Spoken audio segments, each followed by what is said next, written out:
Let's okay.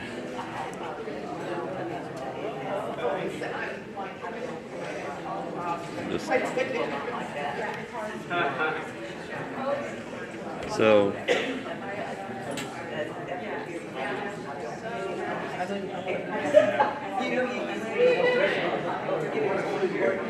it's HVAC. It's not refrigeration.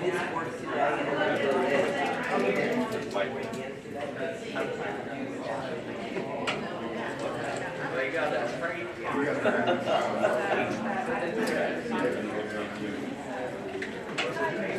Henry Harbor.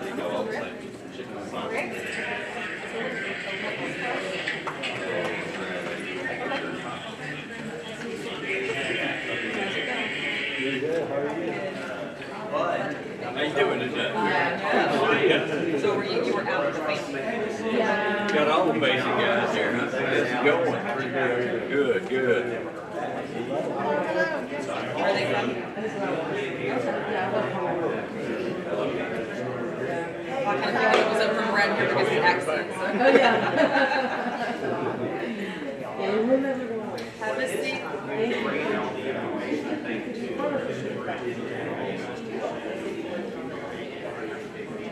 Fire.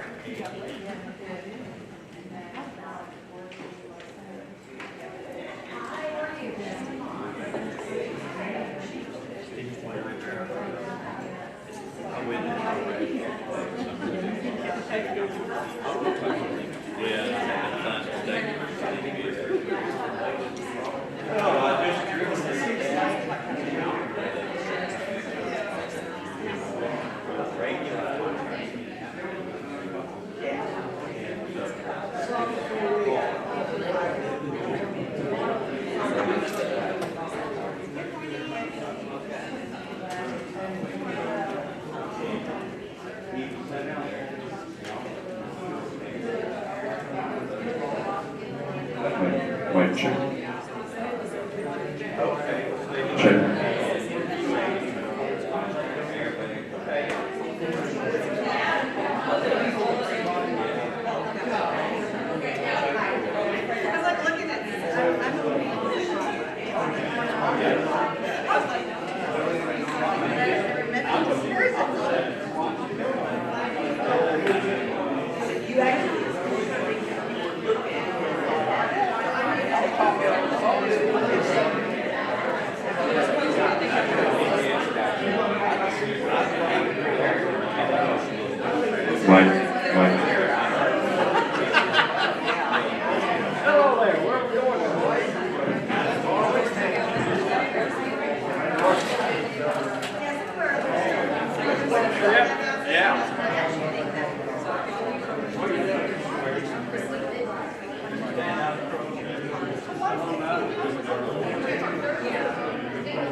Hello there.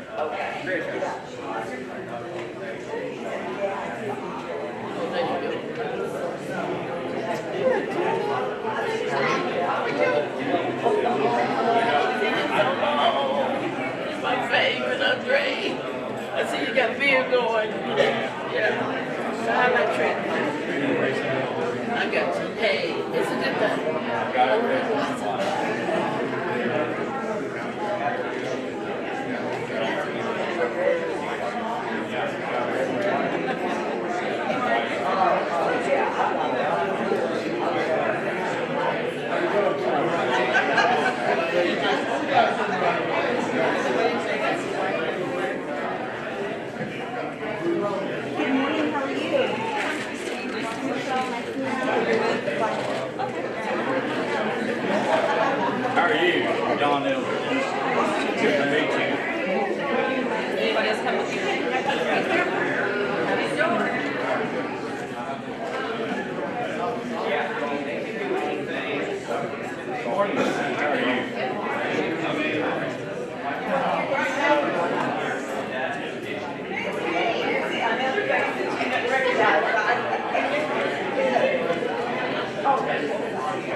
I have to do the math.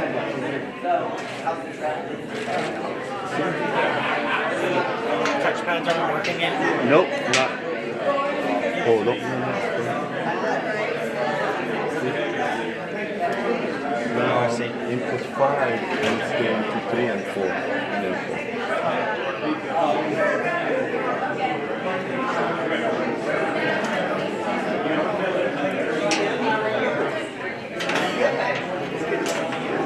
There is the restaurant. So how long is this meeting?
For these three, we can get them today. Okay.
There's not shutting right either. Huh? It's crooked. You still need to install power. Still open from the back. You have to install power facility. Everything in there's crooked. No?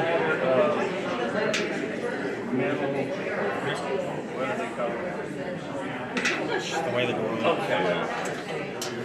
I don't know why I don't have it combined. No, the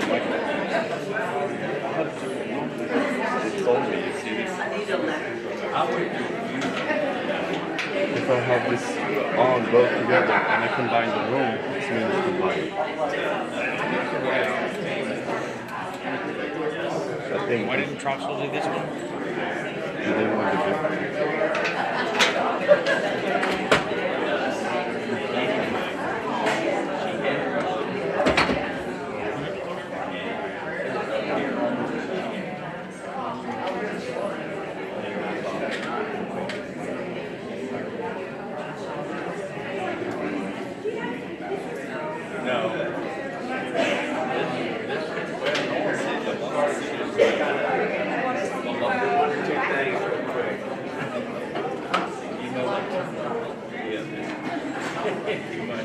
What's up?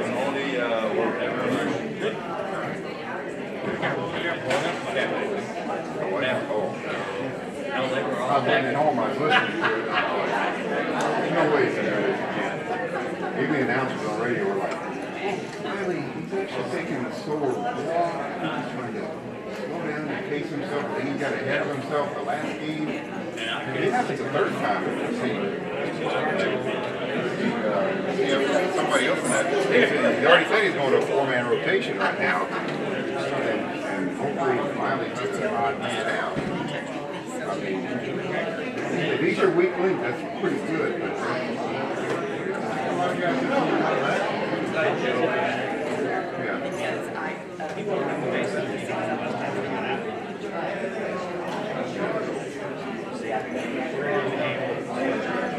Are you going to give away or follow him?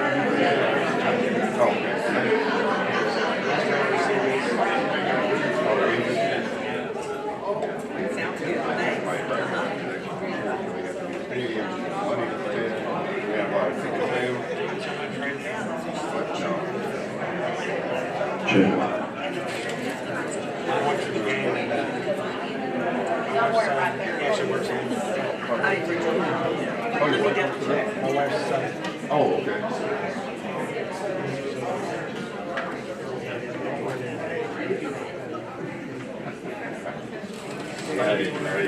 Sounds good. Thanks. Oh, okay. Yeah, I just have them all put together.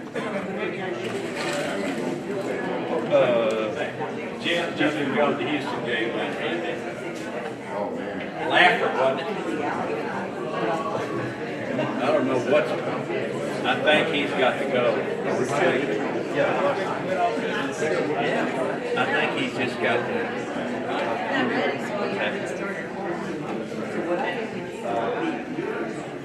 Yeah, he has been good all year. I guess they have those kind of games, so that's athletic.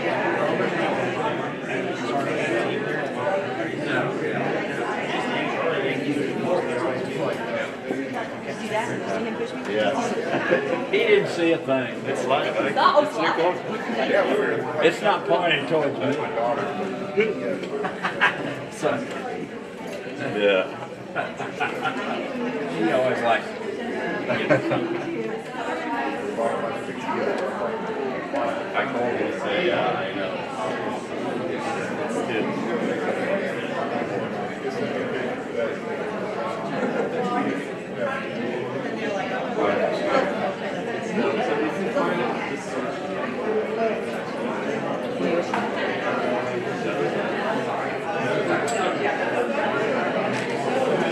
Yeah, he knows.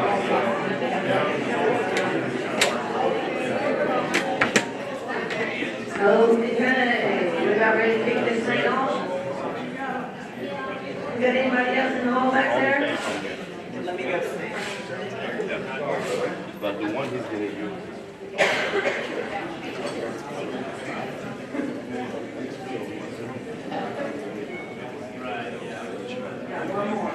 You got enough stuff ready for the food show? Oh, yeah. Big speaker? Yeah. Microphone? Last time there was something. I'll kind of let you guys know we're having a little bit of setup difficulty. As you can tell, we have all new equipment on our walls.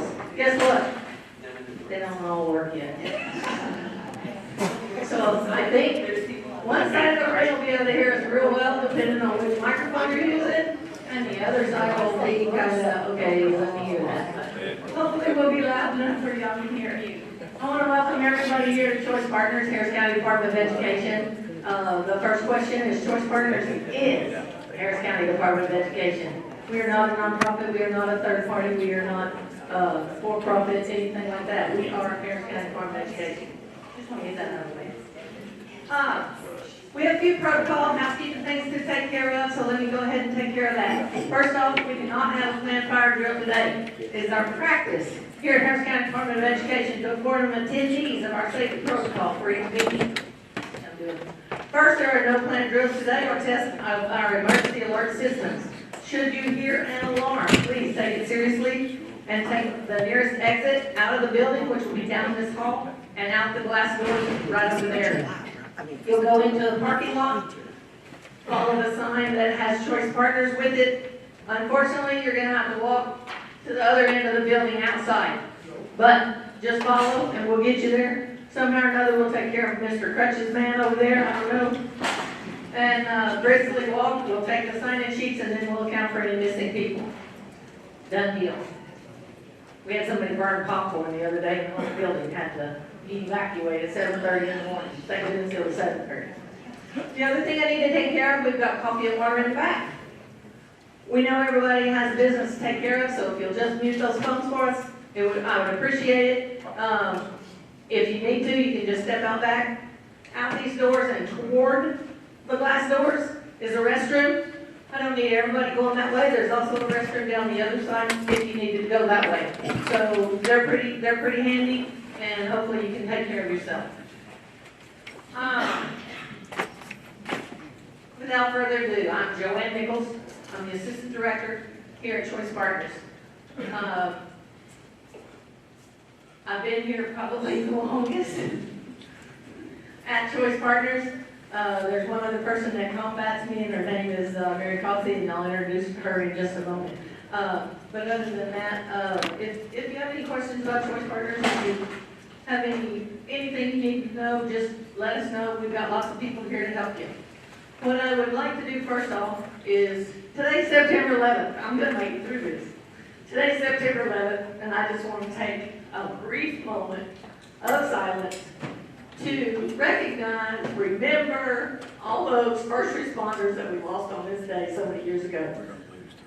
They will not be forgotten.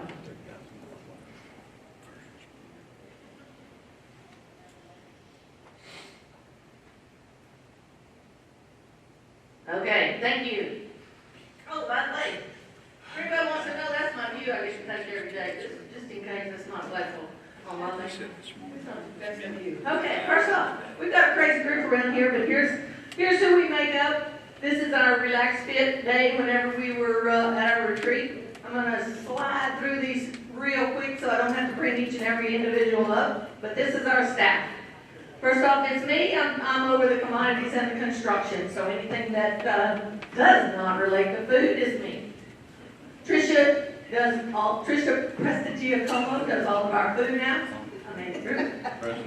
She just changed her name a little year ago or so. She does all the food products, and I'm sure you food people know. Stephen Kendrick, our Senior Manager of Facility Planning for HCDE. We send him out a lot to do trainings, not only for our vendors, but also for our members. He's a jock specialist. Christy Nichols, Contract Manager. She's over the supply catalog and our technology side of Choice Partners. We've got Sharon Keski. She's the Contract Manager, and she's over the educational and the services side of Choice Partners. We've got Michael Robles, who has put on this presentation for us today and arranged for everything. He's over the job and facility services side. So if you're a job or facility services, you either have Michael or you have Monique Joseph, who is also Contract Manager. And if you have some questions, I'd really like for you to ask her some questions today. I need to test her and make sure she's learning what she needs to be learning. Jan Arnold is our Client Services Manager. In other words, she's the one that's going to be billing all of you after you make all of your sales, and we'll discuss all of that. She keeps up with, nope, not Mary Causey. She's our Contract Compliance Specialist. So on the job side, we have to audit all of these contractors, make sure they're doing it right, legal, compliant with what the contract says.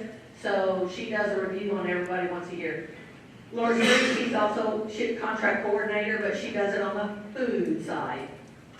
We've got Corday, that's a contract coordinator. She does it for everybody else.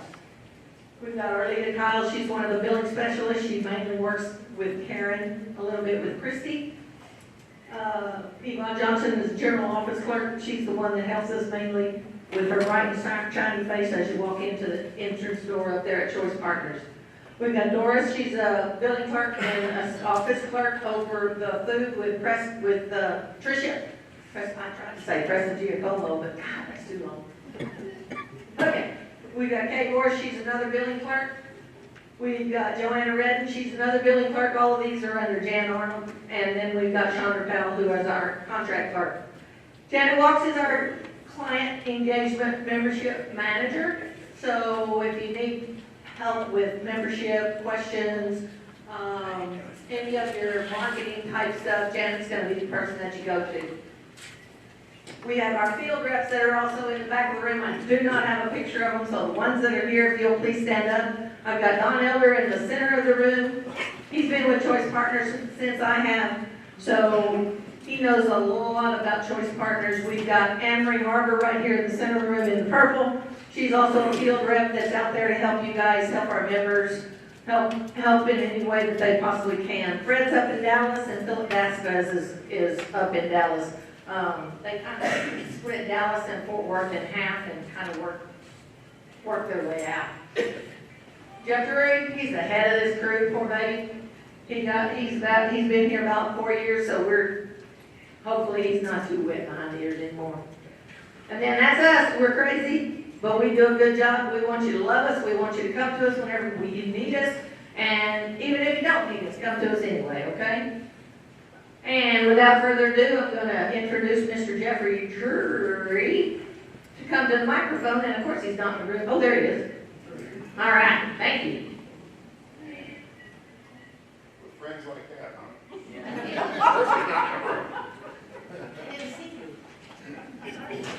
Wait, no, baby. Oh, okay.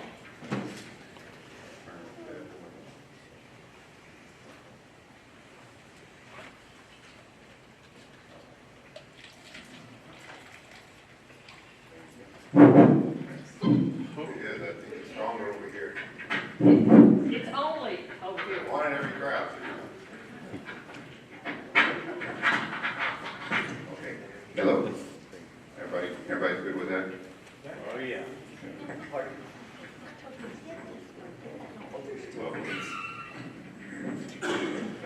Okay. All right. Is that good? I have to talk like that? Okay. As Joanne mentioned, I'm Jeff Drury, the director of the group here. And first of all, I want to say congratulations and welcome. Congratulations for being an awarded vendor. We think it's kind of an exclusive club. We hope that you use our contract.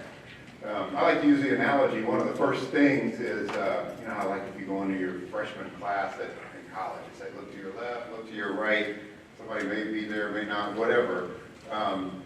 Chances are that we want every single one of you to grow and prosper, but the contract is basically, it's a way to get in and to use the Choice Partners contract as the legal and compliant and competitive bidding tool to help you get work and get business a lot quicker than going through all the long RFP process and you know, 2 months, 3 months, 4 months, next year if you're dealing with some of these big cities or whatever we hear all the time, and help you get your business and go about and do your things a whole lot quicker. A little bit about the agenda that we have. We're kind of going through some of this beginning welcome introductions, just a couple of little slides I'm going to cover. I think I have like 4 slides, maybe 5 slides. And then we'll have Karen start talking about some of the legal requirements, some of the things that we do. If you can only take one thing away from today, it's please let us, and I said it earlier, I said please let us help you help yourselves. The contract is not a guarantee. The contract is just basically a door opener. We've had people call it a gate. It's basically just a tool. There's no guarantee with the contract that you've got a contract that people are going to buy. We have a sterling reputation in the industry. You go out and you use it and you talk to people about Choice Partners, whether it's Houston, Dallas, outside of the state, Florida, a lot of different areas that we're in. Some people may have national contracts, some may have Houston area only contracts. We have a mix of everything. Use a contract, and we know that our contracts stand up tremendously well, legal and compliant side of life. So we're going to do that. We have a little break. Talk about growing your business. That'll be probably some of the client engagement, how we can help you, tools that we have to help you, mailings, things like that to help you reach customers. We have certain protocols that we ask for in order to help with that. Lunch, then Stephen will talk about the job order contracting after, and we'll go from there. Who in the room knows what a palindrome is? Oh, not you. Somebody else know? Okay. Who's going to tell me? What is this today, a palindrome? All the way through the end of the teens, right? Who wants to tell me what a palindrome is? Not, we got to have other people talk. Okay, right here. It's the same way forwards and backwards. Like Yeah, forwards and backwards, like mom or dad. The dates, 9, what was it today? 9/11/19, 9/11/19, same tomorrow, 9/12/19, 9/12/19. Anyway, just a little tidbit trivia today, and through the 19th, we're in palindrome phase. So, all right, I want to ask real quick, how many, I always like to just kind of get a feel, how many people are maybe a contractor job, or some type of contractor, whether it's a trade or general? Couple right here. All right. What about goods and services like technology or curriculum? Okay, it seems to be most. And food? One food? Tricia? There's a couple. Equipment, food, repair. Okay. I just like to kind of get a feel for who's here and which groups are sitting in the back that we get to pick on. So, all right, so we'll go on to the next slide here. The contract we kind of cover some of the people that we call on. Obviously, we can't call on private industry, schools, charter schools, counties, municipalities, colleges, university, anyone that's a governmental entity or not-for-profits also. Okay, those are the people that we deal with. The win-win-win. They get what they need at a competitive price. You guys get what you're selling or promoting or whatever a lot quicker. And the other third part of the win is you use our contract and you stay legal, compliant. It stands up to any type of internal audit from their state auditor or whatever. We're probably, you'll hear the recurring theme, and we'll talk about it here in just a second, a little bit about how we're structured within HCDE. We can probably say any co-op that you deal with, and I know a number of you, how many people are with other co-ops, or this isn't their first rodeo? Okay. Any other co-op you deal with, they're going to tend to be a for-profit, not-for-profit. A lot of times we kind of lump those things in the same group. For-profit throws crazy money at things, and not-for-profit throws crazy money at things, and just, they have to give out a little bit at the end of the year because that's a 501c3 status. And some are governmental entity driven also. Every one of them has to have a government entity as a lead agency in order to draw the contracts and use the interlocal agreement. I'll talk about that in the slide here. But one of the things we'll, probably in the last 2 or 3 years, maybe Joanne, we've had a couple of state audits that have happened through HCDE, including all of our purchasing and all the various divisions, including choice partners, which pass with flying colors. So we know that we stand the test, the scrutiny test of auditors and making sure that we do things right. The contracts contain the right language, they're compliant, and we just don't have issues. And we can't always say that same thing for every other cooperative out there. So that's just kind of a little bit of tooting our horns. We know that we're there. We know we actually have schools where we use our own contracts also. Talk about that in just a second. So, who's brand new to co-ops? Not a lot of people. Does this slide mean anything to you? I'm not trying to pick on anybody. I'm just saying this is kind of the whole, a very simple graphical description of what we are and who we do. What we do, who we are and what we do. That sounds better? Who we are and what we do. Basically, we're choice partners, which is HCDE, the governmental entity that actually writes the contract. We write them as though they can be multi-award. It's not just a single award.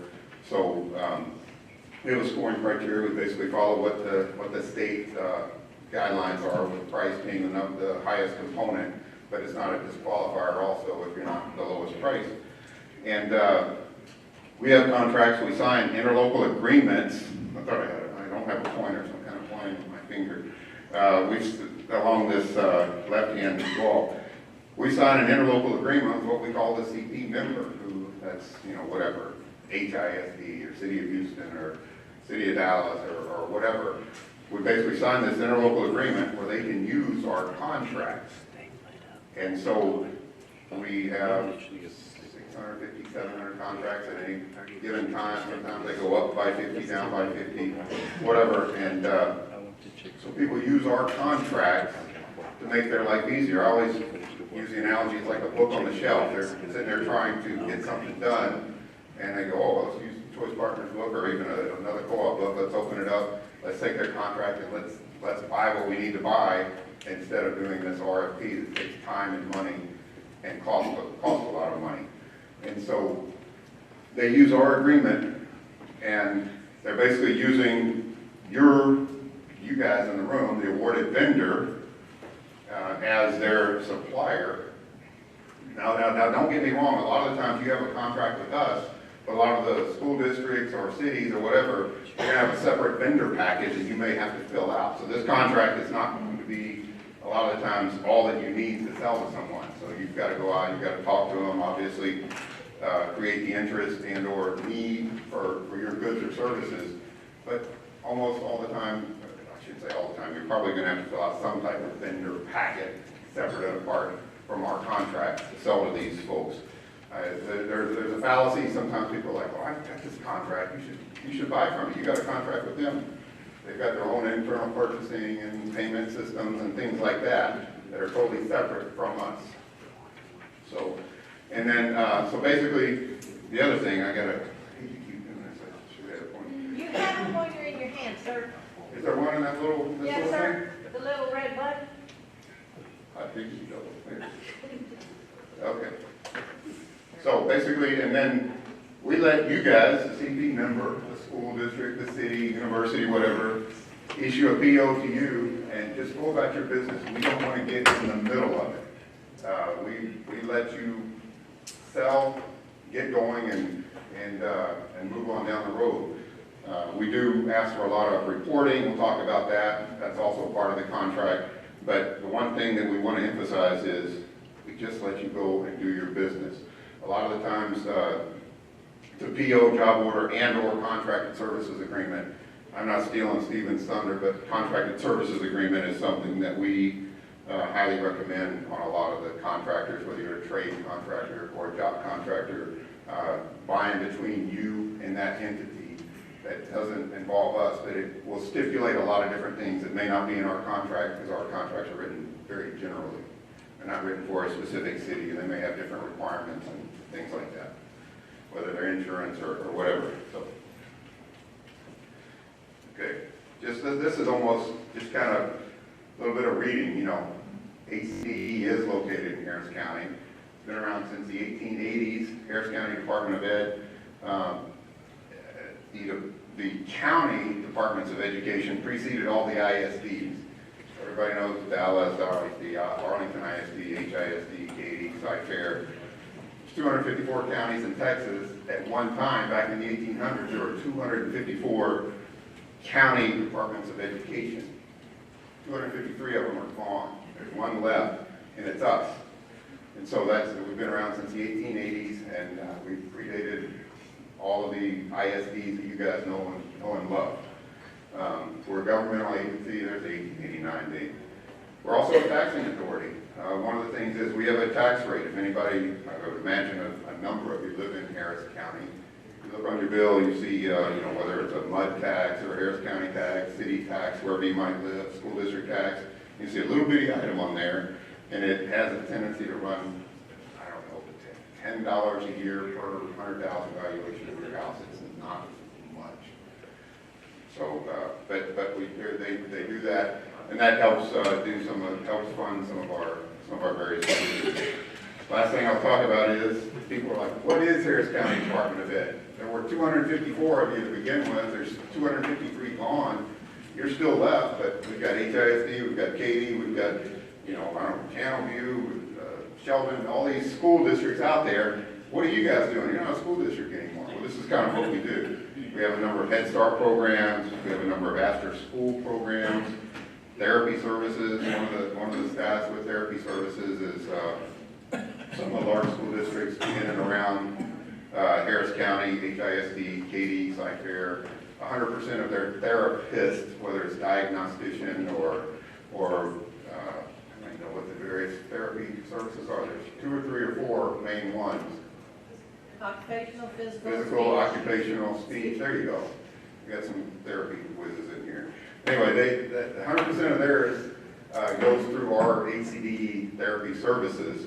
And I think probably approximately 55% of every therapist at a school district in the Harris County area are through HCDE. So we're very strong there. Special schools for adjudicated youth or special needs. We've also got a recovery high school that just opened within the past year. Adult ed, workforce development, teaching and learning. We have a lot of different divisions, and then you see right at the very bottom, one of the smaller divisions is sports partners. That's all we do. We basically, all you guys pay a fee, but you don't pay a fee to join. You only pay a fee when you sell something. You don't pay a penny up front, and in fact, you sell something and you get paid sometime after that, you pay us a fee. We don't want to get in the middle of your business. We want to help you. We don't want to hinder your business. We want to help you with your business, but we don't want to be something that slows you down or is a hindrance. And we have a fee that we charge anywhere. It's a sliding scale depending on what your goods or services are. And those fees basically cover our salaries, and then we actually, back to HCDE, we rent the space where offices are upstairs, or they charge us like a lease space or whatever amount. And everything above and beyond that goes to kind of help fund other things that help a lot of your neighbors and friends and people in the community. So it's a pretty neat thing. It's probably not as popular outside the Harris County area, but we still really, our main thing is the legal and compliant aspect of our contracts and how they help a government entity, whether it's in Dallas, Austin, Florida, wherever, to get their work done in a much more efficient manner and still be legal and compliant and adhere to the competitive aspect of contracts also.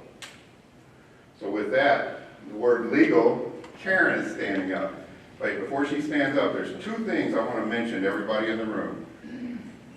Number one, this is what we call a vendor orientation this week. Next 17th, we have something called a member orientation, where we'll have members in here from various the school district or sometimes charter schools or cities or whatever.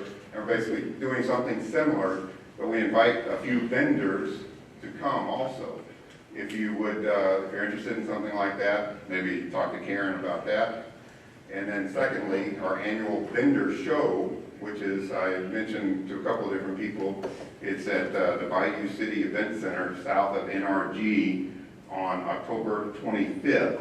We're getting close to the deadline for attending that and having a booth, and it's well attended by area people. They're people from out of town. And unfortunately, it's more. It has a tendency to be more of a local thing, but it's well attended by a lot of the movers and shakers and people that make decisions in and around the area. Karen, you want the microphone? Yeah. That's all. Okay, that's all.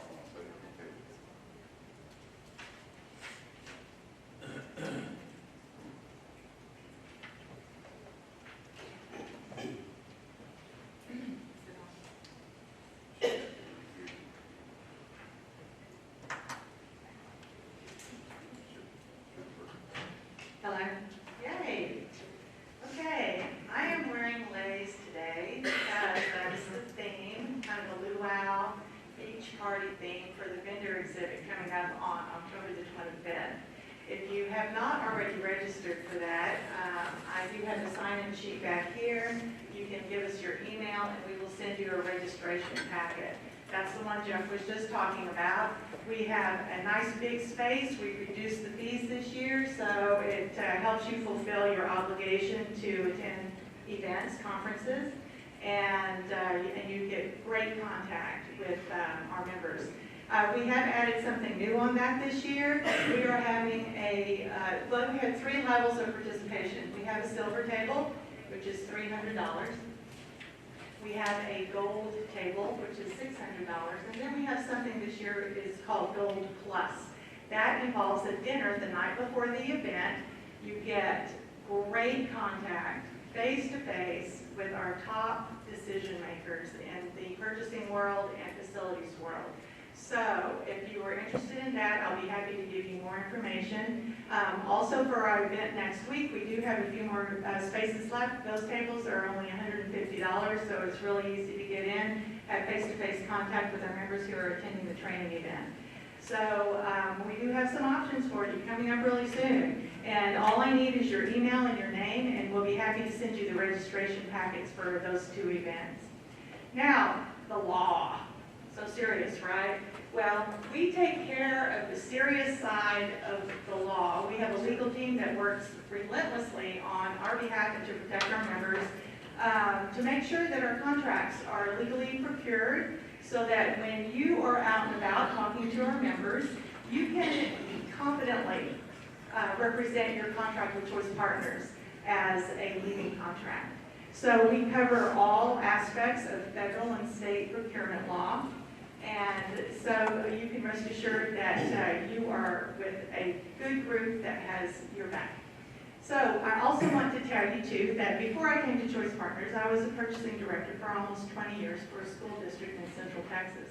So one of the things that I found was that the co-ops would really make my life easier. So we had a reception area. So if someone came to the reception area, a vendor came to the reception area, and they wanted to visit with me, I would go out there and I would talk to them. And one of the first things I would ask would be, do you have a cooperative contract? If they told me no, we chat for a few minutes. I give them a card and say, fine, we'll talk more when you have responded to either an in-house RFP or you have a cooperative contract. If someone comes up and they have a co-op contract, I would go out, I would meet them, and I would ask that question, and then I would say, sure, come on back to my office and let's visit for a little bit. Okay, so it is a way to open the door for you. You can, make sure that you lead with that, because if you're talking to a campus secretary, if you're talking to a purchasing director, they all know that there are laws they have to follow, and they can't move forward until those laws are followed. So that's a very important tool for you to use. The fact that you have a Choice Partners contract can help you get your foot in the door.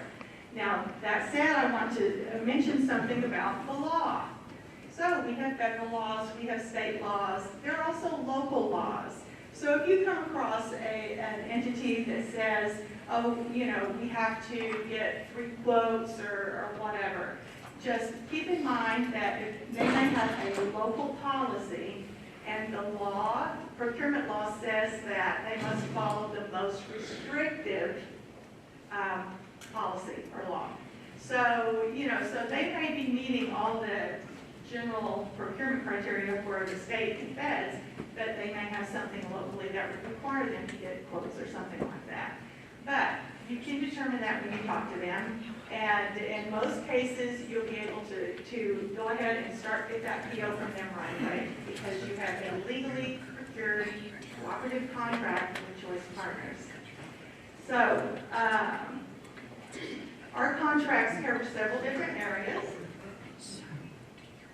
We have educational contracts, facility services contracts, food cafeteria supplies and services, and I'm real happy to see that I have a few brand new services contracts here this morning, and technology. So these are the areas that we cover, very comprehensive, to make sure that all of our members, whether they be cities, counties, universities, school districts, so that we have products and services that they can use. Okay, Jeff, is this where we have a break? Or Christy? Okay. Who's running the agenda around? Yeah, take a short break, And then we'll come back and Christie will visit with you about the supply catalog. Yeah, Kurt is with David. It's me, Keith, and Kurt on the public sector team. Okay. Okay, yeah, I just, He all the time. All the time. yeah, that's what happens when you get 32. Stop it. So you have a lot of your goodness. You know what?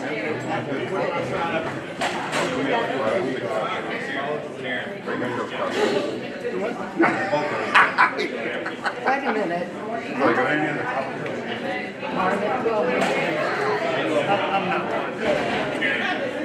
So how are you? What do you mean? Kill it. We got a lot to do.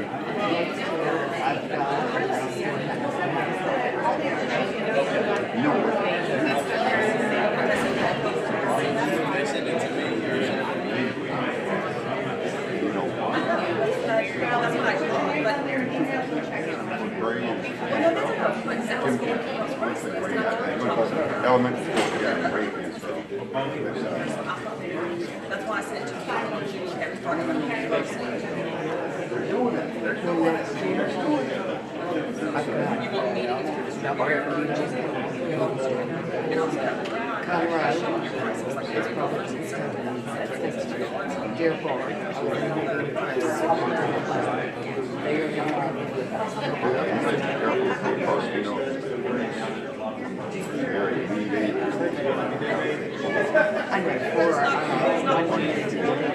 yeah, John wrote to us. But we do it John knows. So we still do I've got a good coat now, positive, go back, I'll take a picture, yeah. Tom Mullen's team.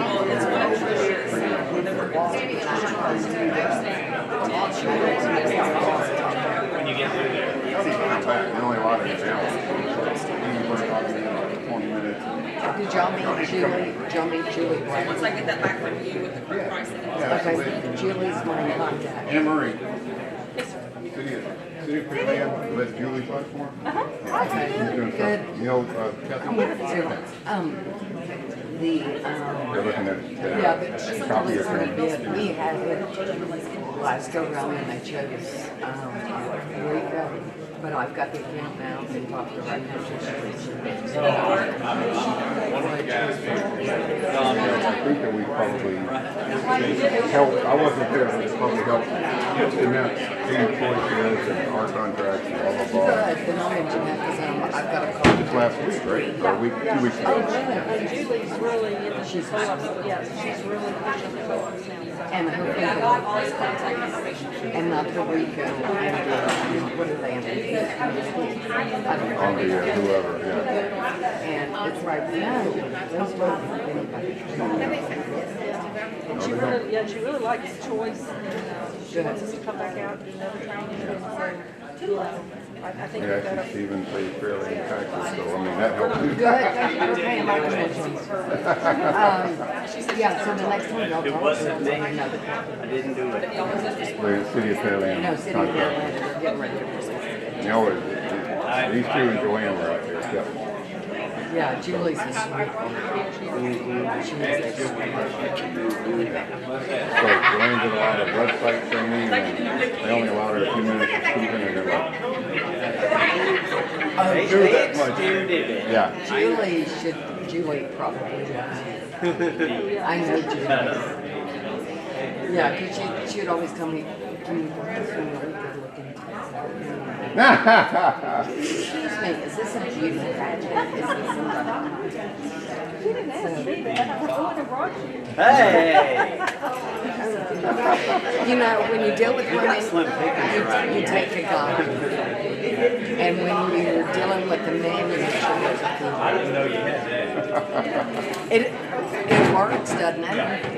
It does. Yeah, I meet with TSU today. I'm going to try to get him to. Yes, he was at TSU. I deal with IT.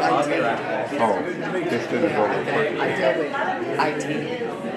The IT director Well, I'm taking Blaine some goodies today that are like, well, his boss, I don't know what Mario's title is, Mario Berry, he's over all the way to, he came from Lone Star.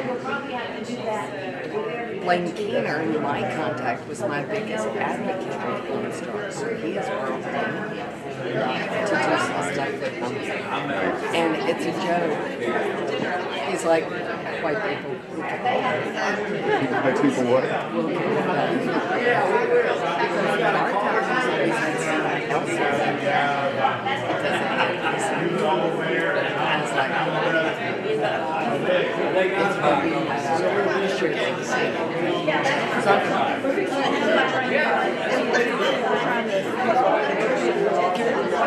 Oh, yeah.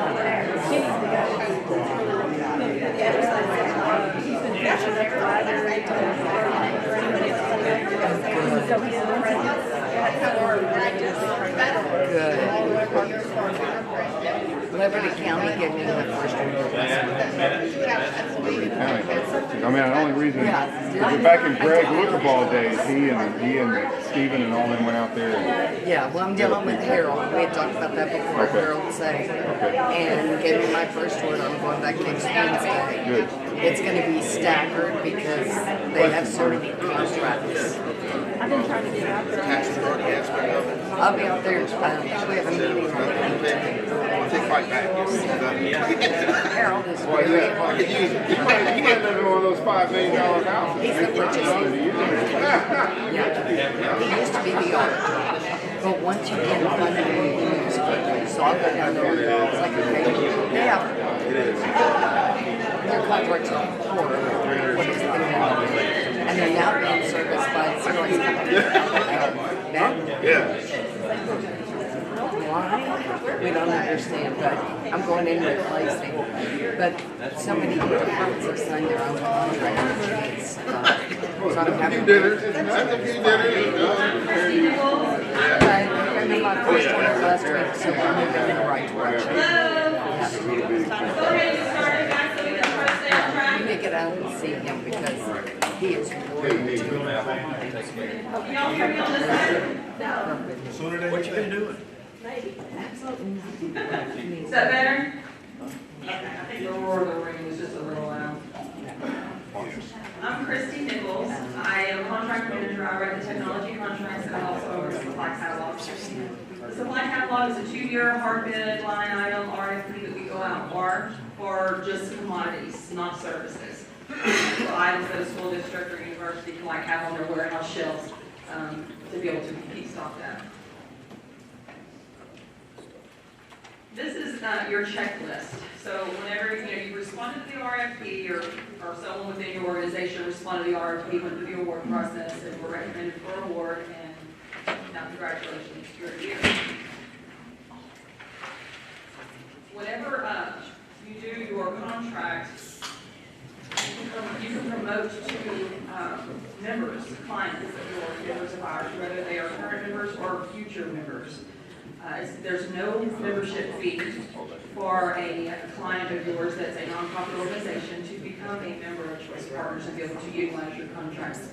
So if you have a sales team that's at a university or an ISD, city, municipality, and that member says, oh, I don't have a membership with them, Janet in a little bit will walk you through, kind of show you how a member, you can register them, they can be registered right then and be able to start utilizing your contract.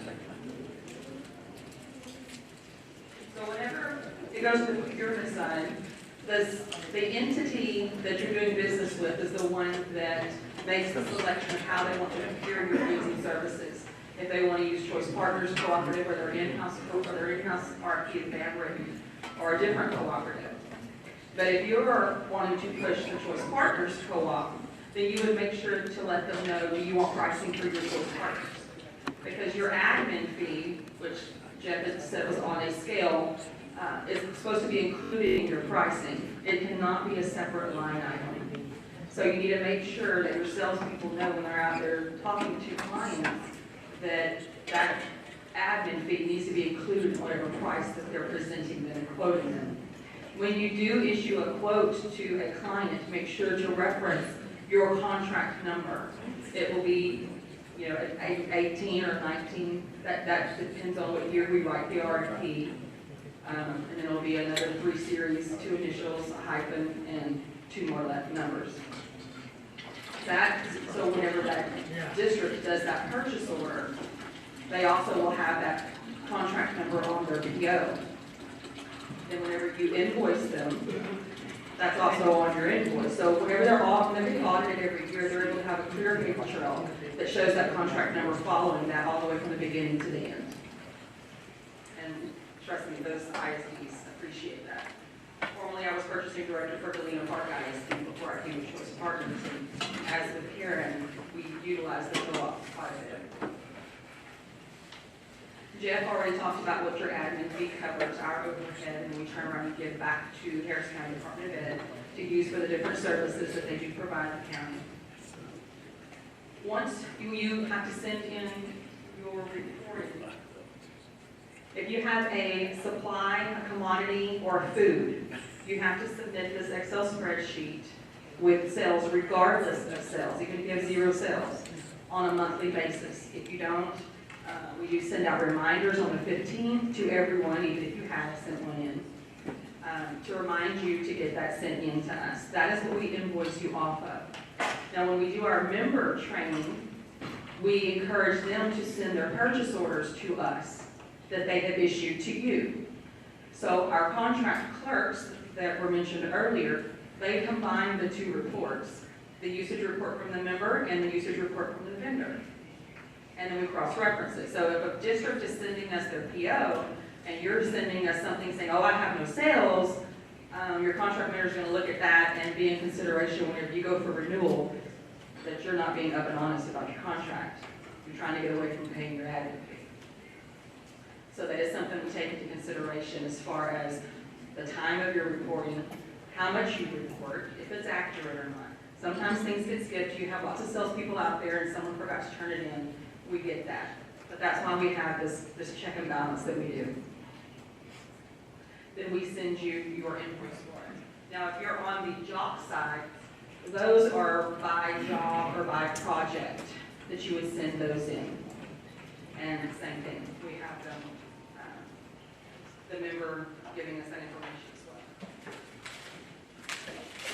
Does anybody have any questions about your checklist?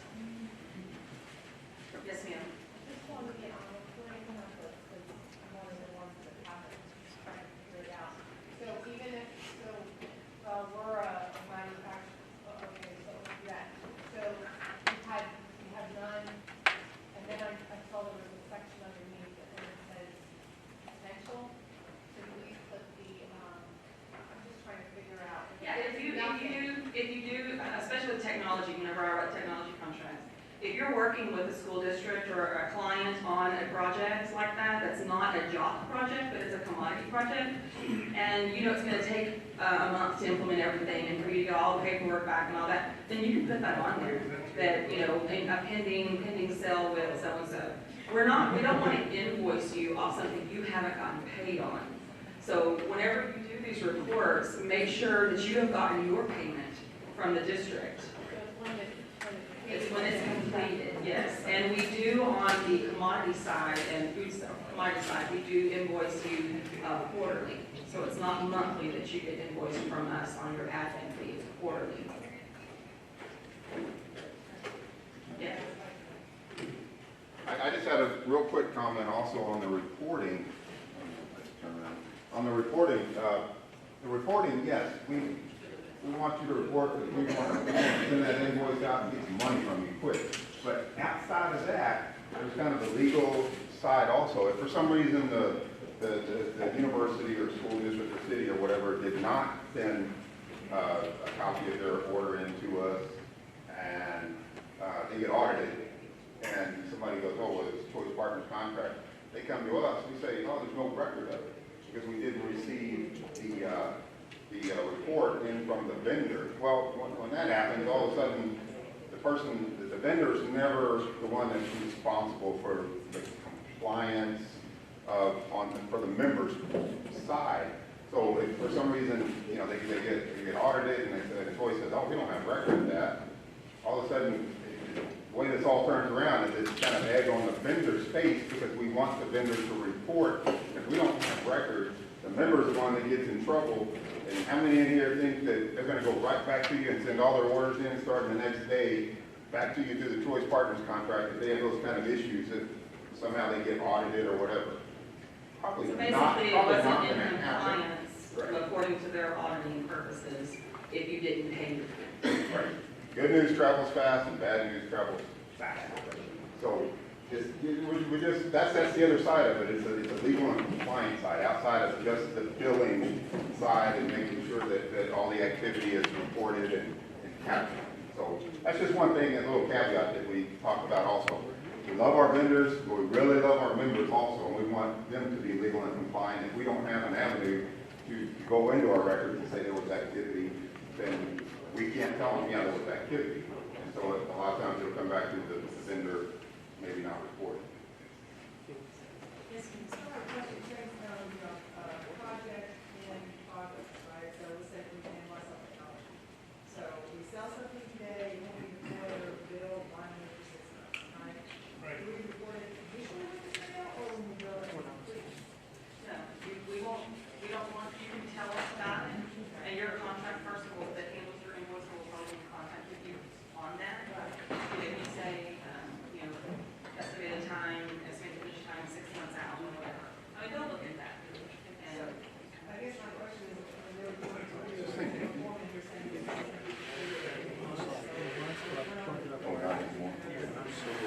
right, if you do put it on there, then that clerk that handles your account will lose that. You won't be billed twice on it. And like I said, we don't want to bill you until you've done your payment. Yes, sir. How do you want us to report retainer work? Say you're doing a 6-month project and you throw out $3,000, $4,000 a month for the duration of the project. Do you want us to wait until the 6 months is over or as we get paid? As you get paid. As we get paid. Yeah, because if it falls between, say, your software audit's usually 6 months out of the year, and so if they get audited in that time, it's just compliant. Retainage has to do with job, and I think we have one more reporting template to go over on the job side, so she'll kind of cover that right there. Well, I did a moment ago. Oh, Yeah, that it's done as per project and per job, that you just submit that in. and with job, we treat it a whole lot differently because there's a column there that is % complete. And so if you're at 90% complete, we know we can bill you for that 90% because it's going to be another year before you do the last 10%. Okay? And then that kind of helps you, so because you've already gotten that 90% and you don't want to wait another full year to be billed for 100% when you may have already used that money last year when you had it. Does that make sense? Any more questions? Okay, we're going to have Janet come up and go over how to work the website.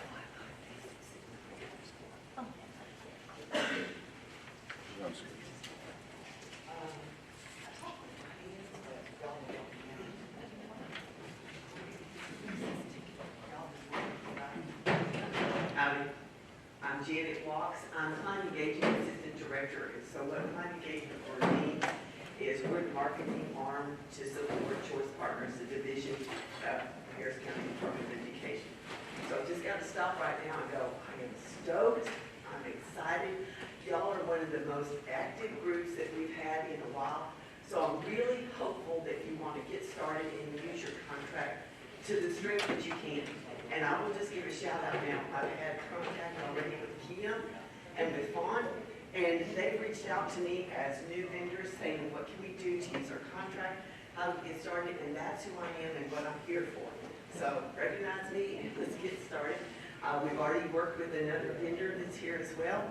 So we had Mercer Creative help us out, and they created, we don't have it up right now because we're working on it, but we have a new exhibit display, and we're taking it to all the conferences that we go to. So there's many ways that we can work together.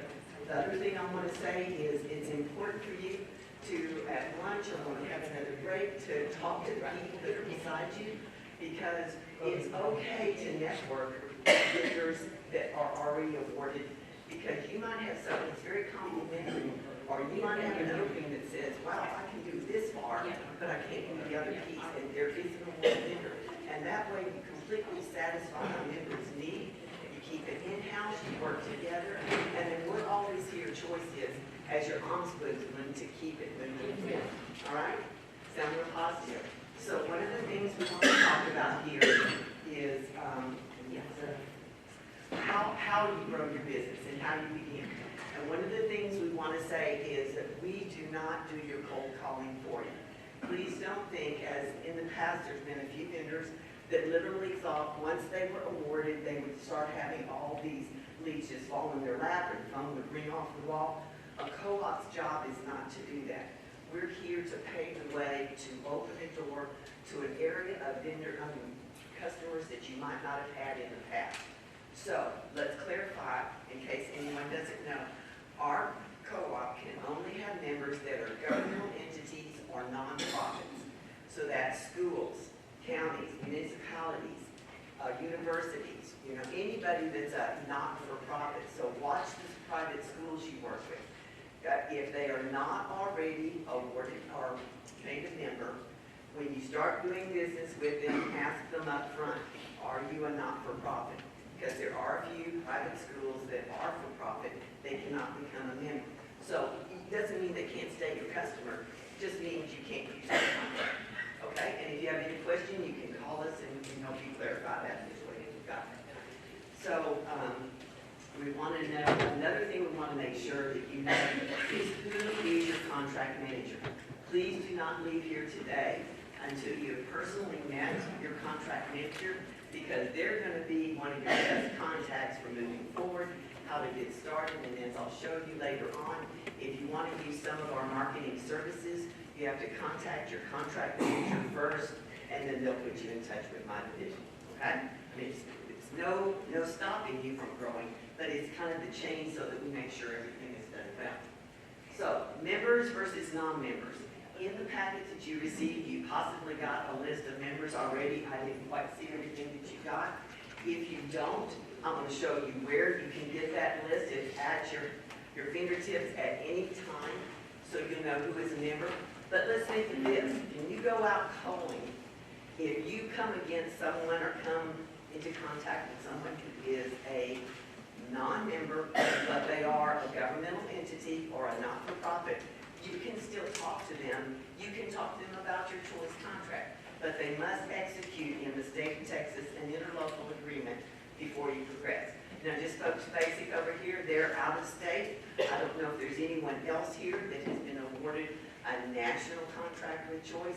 If you're out of state, that's entirely dependent on them, the entity you're speaking with, whether or not they need to execute an interlocal. But what they do need to do is they must register. We have to have it on our list, and that validates them when they have an audit. Do you understand what I'm saying? There's just a place to register, and I will show you all of that as well. So don't think that just because they're not on the member list, that's the only opportunities you have. You're unlimited. You go out and you do the, painting for gold, find the good stuff, and then help them get to us. So, is there any specific governmental vertical market? You're not restricted. You can go up as high or as low as you want to. In some counties, as we go out, the field reps and I will go out and we'll talk to them. Some counties don't have a purchasing division, and everything goes through the auditor. Occasionally, it's even the judge that has to do it. It just depends on the size and the population. So don't let you say, oh, I only can talk to the purchasing manager, I can only talk to the facilities, or only here. You'd be surprised, like if you deal with school districts, some school districts are decentralized purchasing. So if you're a technology representative, you don't want to say, well, I just got to speak to your purchasing manager. Not generally the CFO, but if you start there, they might not know, but go check with the technology director or check with the technology manager, whoever. And you're going to show what you have. They're going to say, they're going to push back and go to whoever does the purchasing, whether it's themselves or someone else. So that's why we say don't limit yourself in that regard. And we already talked about collaborating with others, so that's why you're here, to network and say hi. So this is one of the things where we want you to do. What I'm going to do now, I'm gonna go through all the slides to show you things that y'all need to realize and be aware of. This is gonna take you directly to the website so it makes sense to you. So right here is a screenshot of our vendor login page. And I'm confirming with Joanne, who is like the website administrator for Choice. A vendor gets assigned a login when they register in the eBid system before y'all ever even did the RFP. And then they use that same login to respond to the RFP and your reporting. So if you do not know your login for your company, ask whoever did the registration or ask your contract manager, correct? Your Choice Partners contract manager. Now, some vendors do allow you to have multiple logins. So like if you have, well, just to pick on y'all, Versa brought like 4 people here. Basic has at least 3 people, and I met 4 others when we were in Austin a couple weeks ago. They might allow that you have multiple logins because you all are working in different areas. Maybe you have 4 or 5 different offices. So just check with your contract manager, and then they can help you get a login. So when you go to this page, you might see where it says set up a new account right here. But for Joanne, it's still going to direct you back to the Ironway bid site, and you're going to have a login, so just get with your contract manager. Okay? Now, when you get that login, you're going to get it's going to take you to what we call the vendor dashboard. And again, I will show all that to you. If you have an iPad, a laptop, or something, please have that ready when I get to that point, and that way you can visually see as we walk through it. This is just a screenshot, and there's going to be quite a few marketing tips that you'll be able to read from and access. There's several links, and excuse me, we'll get to some of these. What I want to show you here, this is my phone number, so if you have any questions, over here we're going to show you a map. Many people in here, when you raise your hand, are dealing in Texas. How many of you are familiar with the TEA, that's Texas Education Agency, and there's underneath them, there's Education Service Centers. Is that term new to anybody, or is everybody aware of that? Okay, an ESC, Education Service Center, is a geographic location. They assign 20 of them to the state of Texas. When I get to the website, I'll tap it and show you the map, and that way you'll be able to see what regions people are in. If they say, oh, I'm in region 15. And this is generally just for ISDs, okay? So there's other links there we want to show you, and when you get to, let's see, here's some tips here. We want you to see if you've not marketed to governmental entities before. We have a list of tips for that. And here is where I was telling you that member list. You can click on that, and that will be a current member list. We update it each month after we go to the board meeting, and any members that are added on there. So if you're out and about, if you're here just as an inside person and you got to go back and train your sales reps, please don't let the information you're learning today stop here.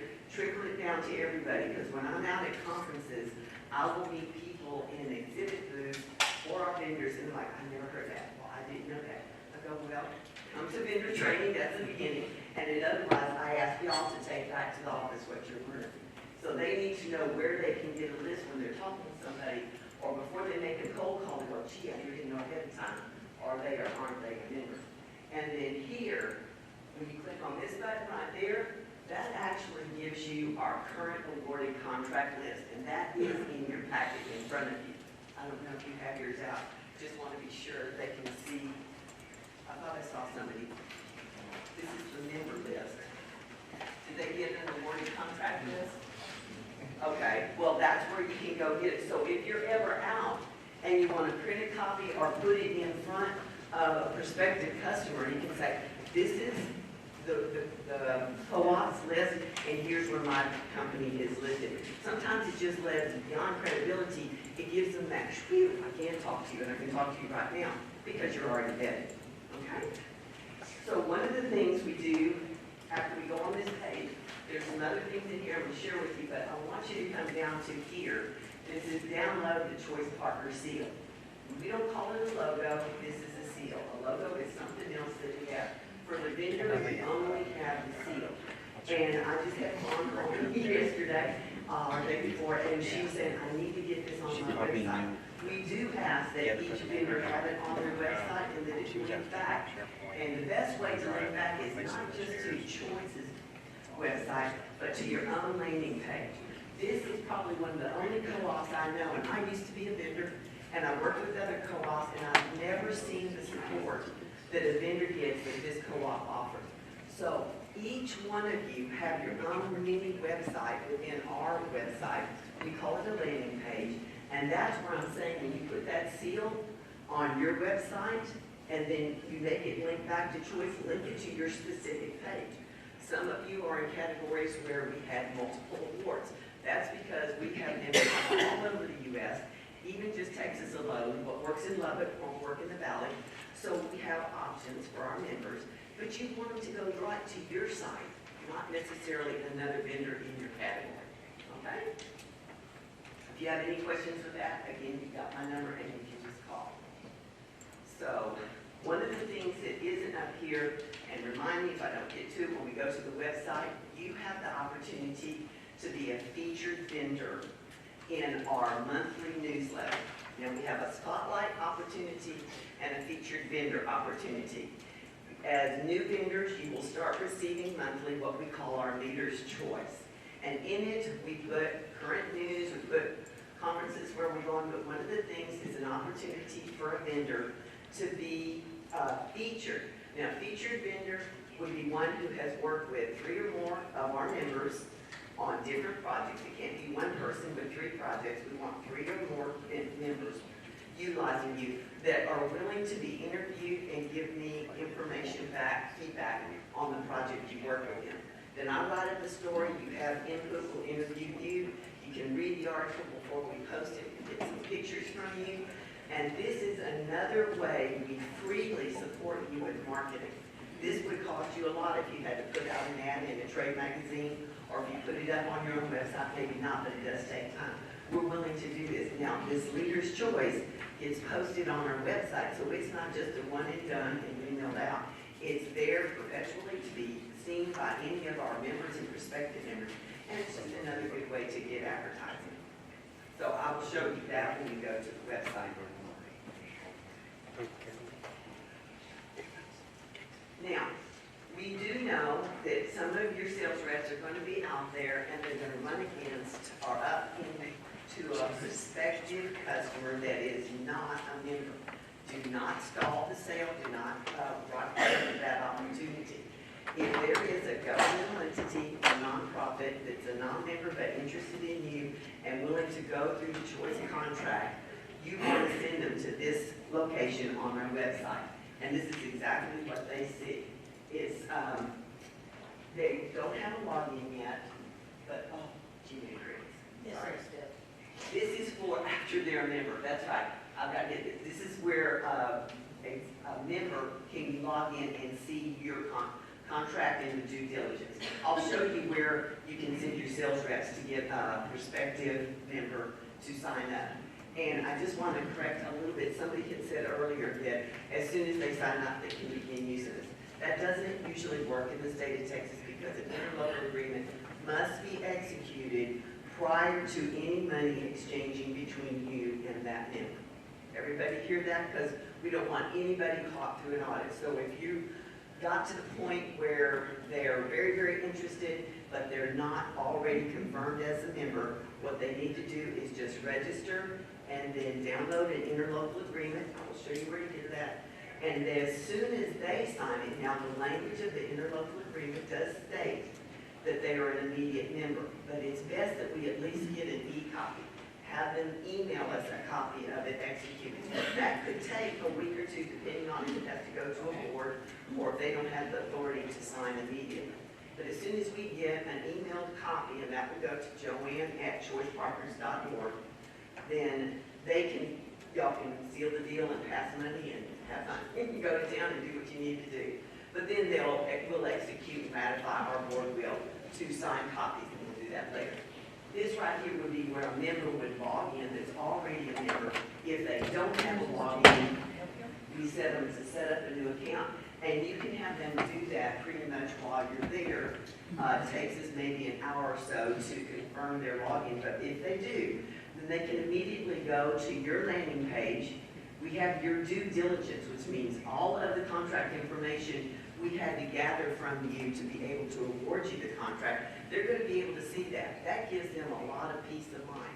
You know, the only things we don't put out there are things that are very relative to you legally, like the W-9.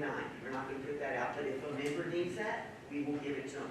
But just on a requested basis. We don't put the SAMS report out there, but it's available if they need it, that sort of thing. And a complete copy of the contract is only available to a member if they go directly to our contract manager and request it. In fact, I did that today with Karen Chesky. We had a member that contacted us and said, I need copies of blah, blah, blah. And I said, not from me, only from the contract manager. And that way, we're not being restrictive, we're being very cautious for you.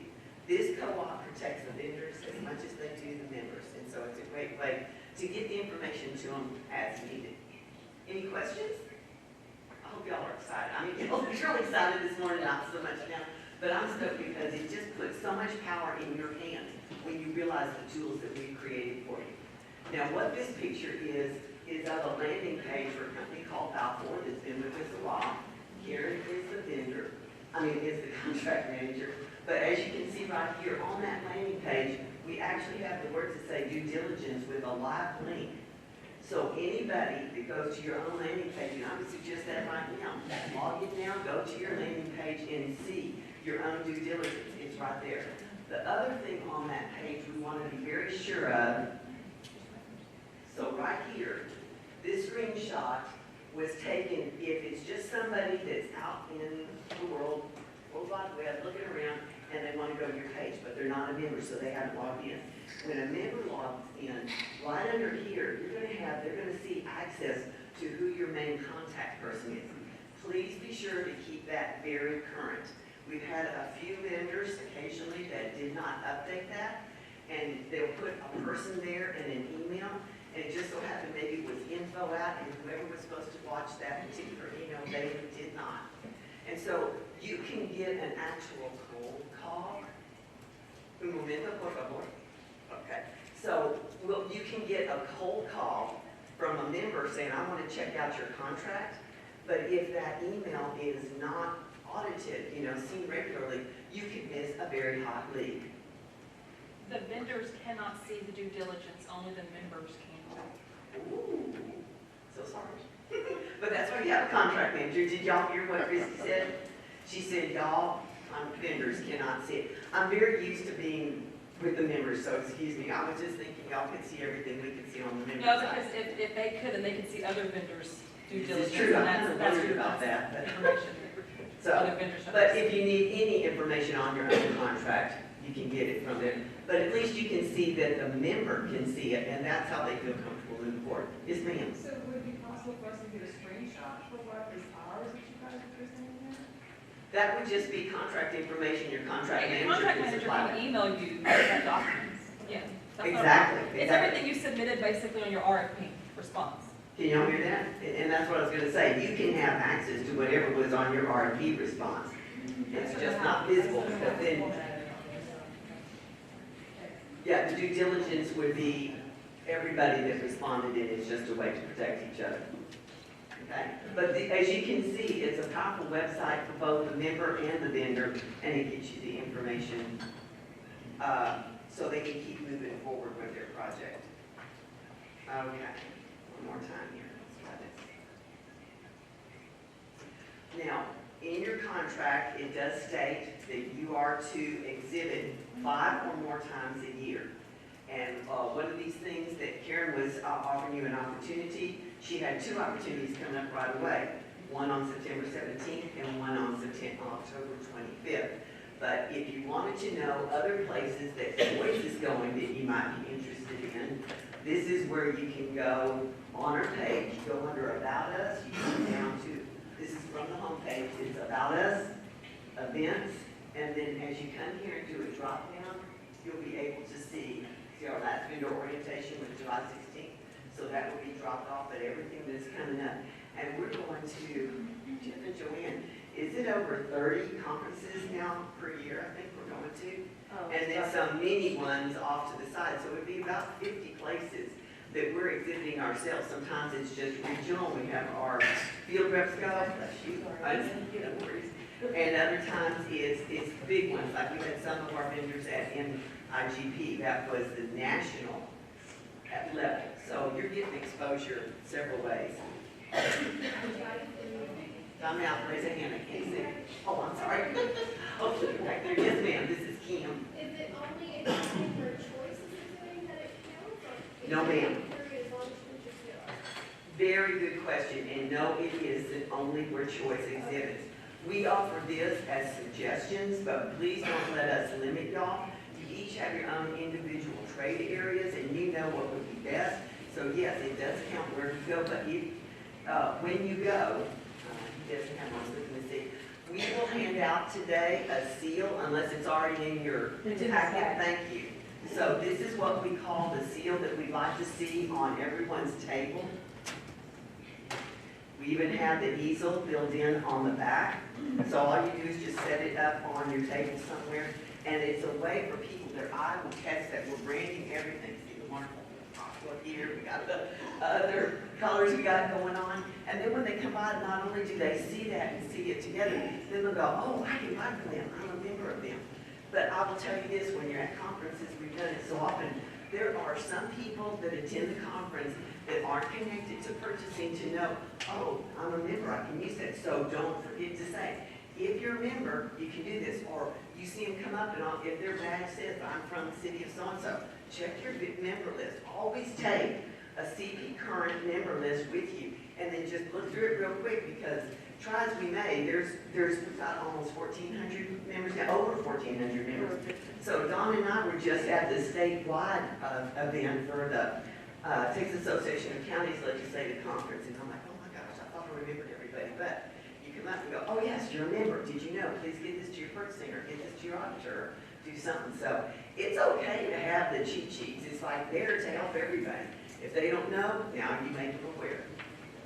Any questions about that? And do I have time? Now I'll take the time. Okay, now get out y'all's phones, and it's a mobile device, a mobile app you can use for choicepartners.org. Please remember, we're .org. You don't want to do the .com. And if you have a laptop or iPad, do that as well. And then I want to show you where some of this is. Well, I just hit escape, and we gotta go down and pick it up. So what we're going to do now is look on the website so y'all can see where you can pick up these hints that we were giving you. So can you log them in? Let's go up here across the top, and you have vendors. Can y'all see me over there? I'm over here, just a little closer. And then vendor login. You can either get it there or not. So we're going to log in with our own created for us. And I want y'all to be able to see the vendor dashboard so that you know where to pick up any of these tools. Can y'all see from over here? I'm going to keep one. Okay? Now, you can see right here it says vendor dashboard. It's kind of like your whole guideline to what we offer online. The first place, top row, right hand, is marketing resources. So if you can go to that right here, and then let's see, oh yeah, it goes to y'all too. So this is where we're starting at the top over here, and I was showing you there's my number, and so Joanne's going to go to the region map. I just want to show y'all real quick. It's right here, the region map, and scroll to the bottom. This is where you can quickly see what the regions are. In case you're visiting with someone, you're going, they're saying, I'm in region 12, and they're like, you know, then you just go here and you got it. Okay? So if we hit the back button, then we go try out the other links. They're at the top because there's a lot of good information here. Now the next link was the tips to marketing, and that's something that you can download right there. And you can spread it out to your, share it as a PDF to your sales reps, or just keep it in front of you as a list. And again, if you have any questions with that, you can give us a call. So we'll just hit the back button there. And then we're going to do the next one where it says the list of members. Now this is what you want to take with you to every conference. And this is what's in your handout right now. But that's gonna change tomorrow. No, next week. So we're gonna have a board meeting next week. When we have that board meeting, we always update all the new vendors and all the new members. So you always wanna keep a current one, and that's where you can pick it up at. Okay? Did you get it? No. Okay, I need to go back to the last link, please. And then here is where you have a list of the current contracts right there. The very last, you can see, and this is the one that isn't in your handout, but this is the list that we give to our members when we go to contracts. Now, just so you'll know, when you do your networking to see if there's anybody who can work with you or you want to share, we have 5 categories. And the categories are facilities, technology, supplies, products, and food and cafeteria supplies. So anybody in those, and we are one of the only co-ops, I think, that has all 5 of those categories. It's great because it helps make one-stop shopping for your member. So if you're able to help them with one and you know of another vendor that can, or you can direct them, just like, I don't know a vendor, but I know this co-op has that category. You're helping them, and that just endears them. And you know, building trust with your customer is one of the safest and best ways to get return business. Okay? So what I wanted to show you here, I'm sorry, you've used up your quota of questions. No, ma'am, go ahead. I noticed on your vendor or your member list, there's no contact information. Are we getting it? Okay. That's okay, no. I don't know if y'all heard her question. She wanted to know, how do you get contact information for the members? And that's why we're going to the website page, so you have a screenshot of that. Thank you. So, it's like a little commercial break, heads up.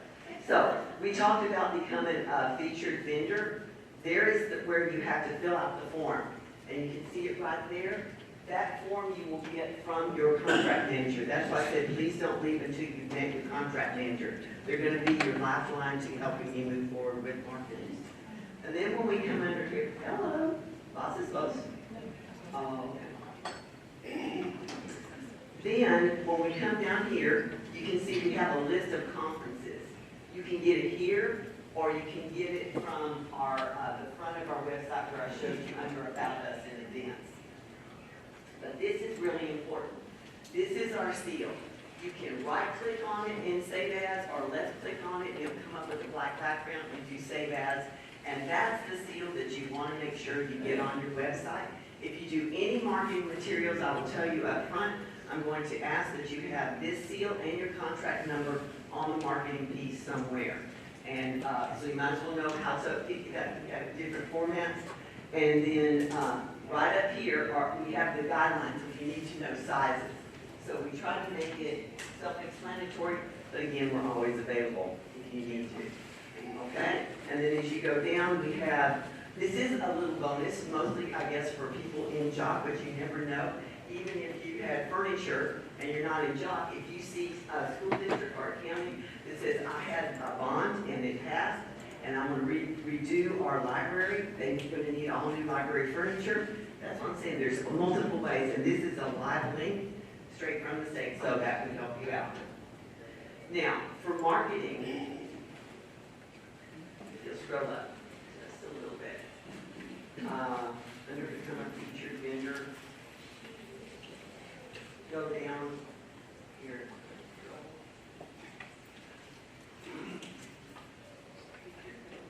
No, it's not.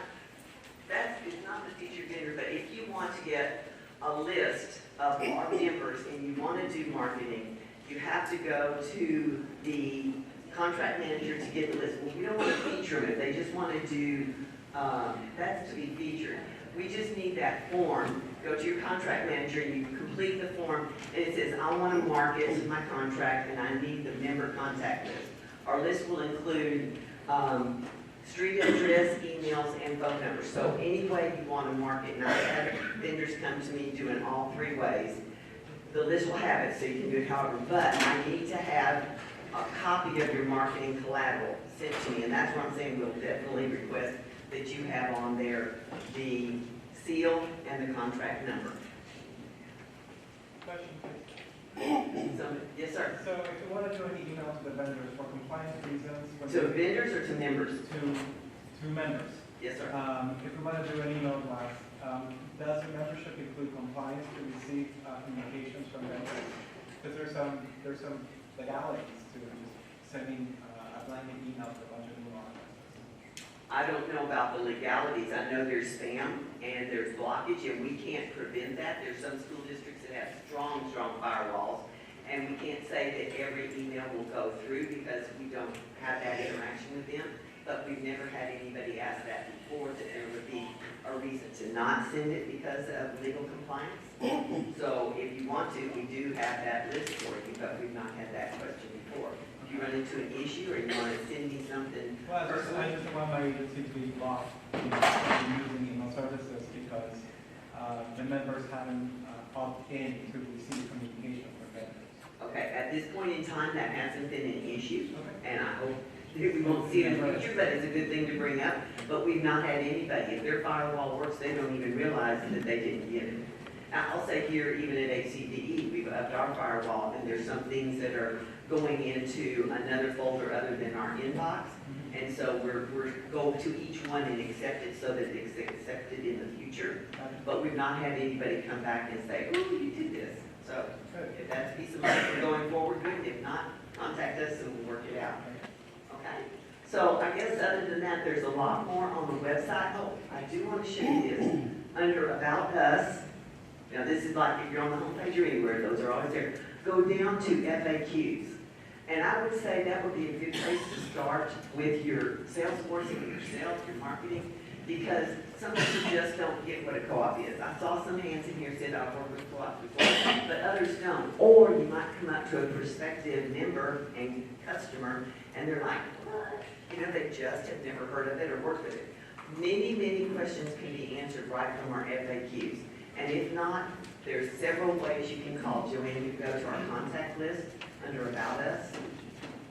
When you're out on the job, the first couple of years I was here, I burned up the phone with it. So you go under About Us, and at the very bottom, it says Contact Us.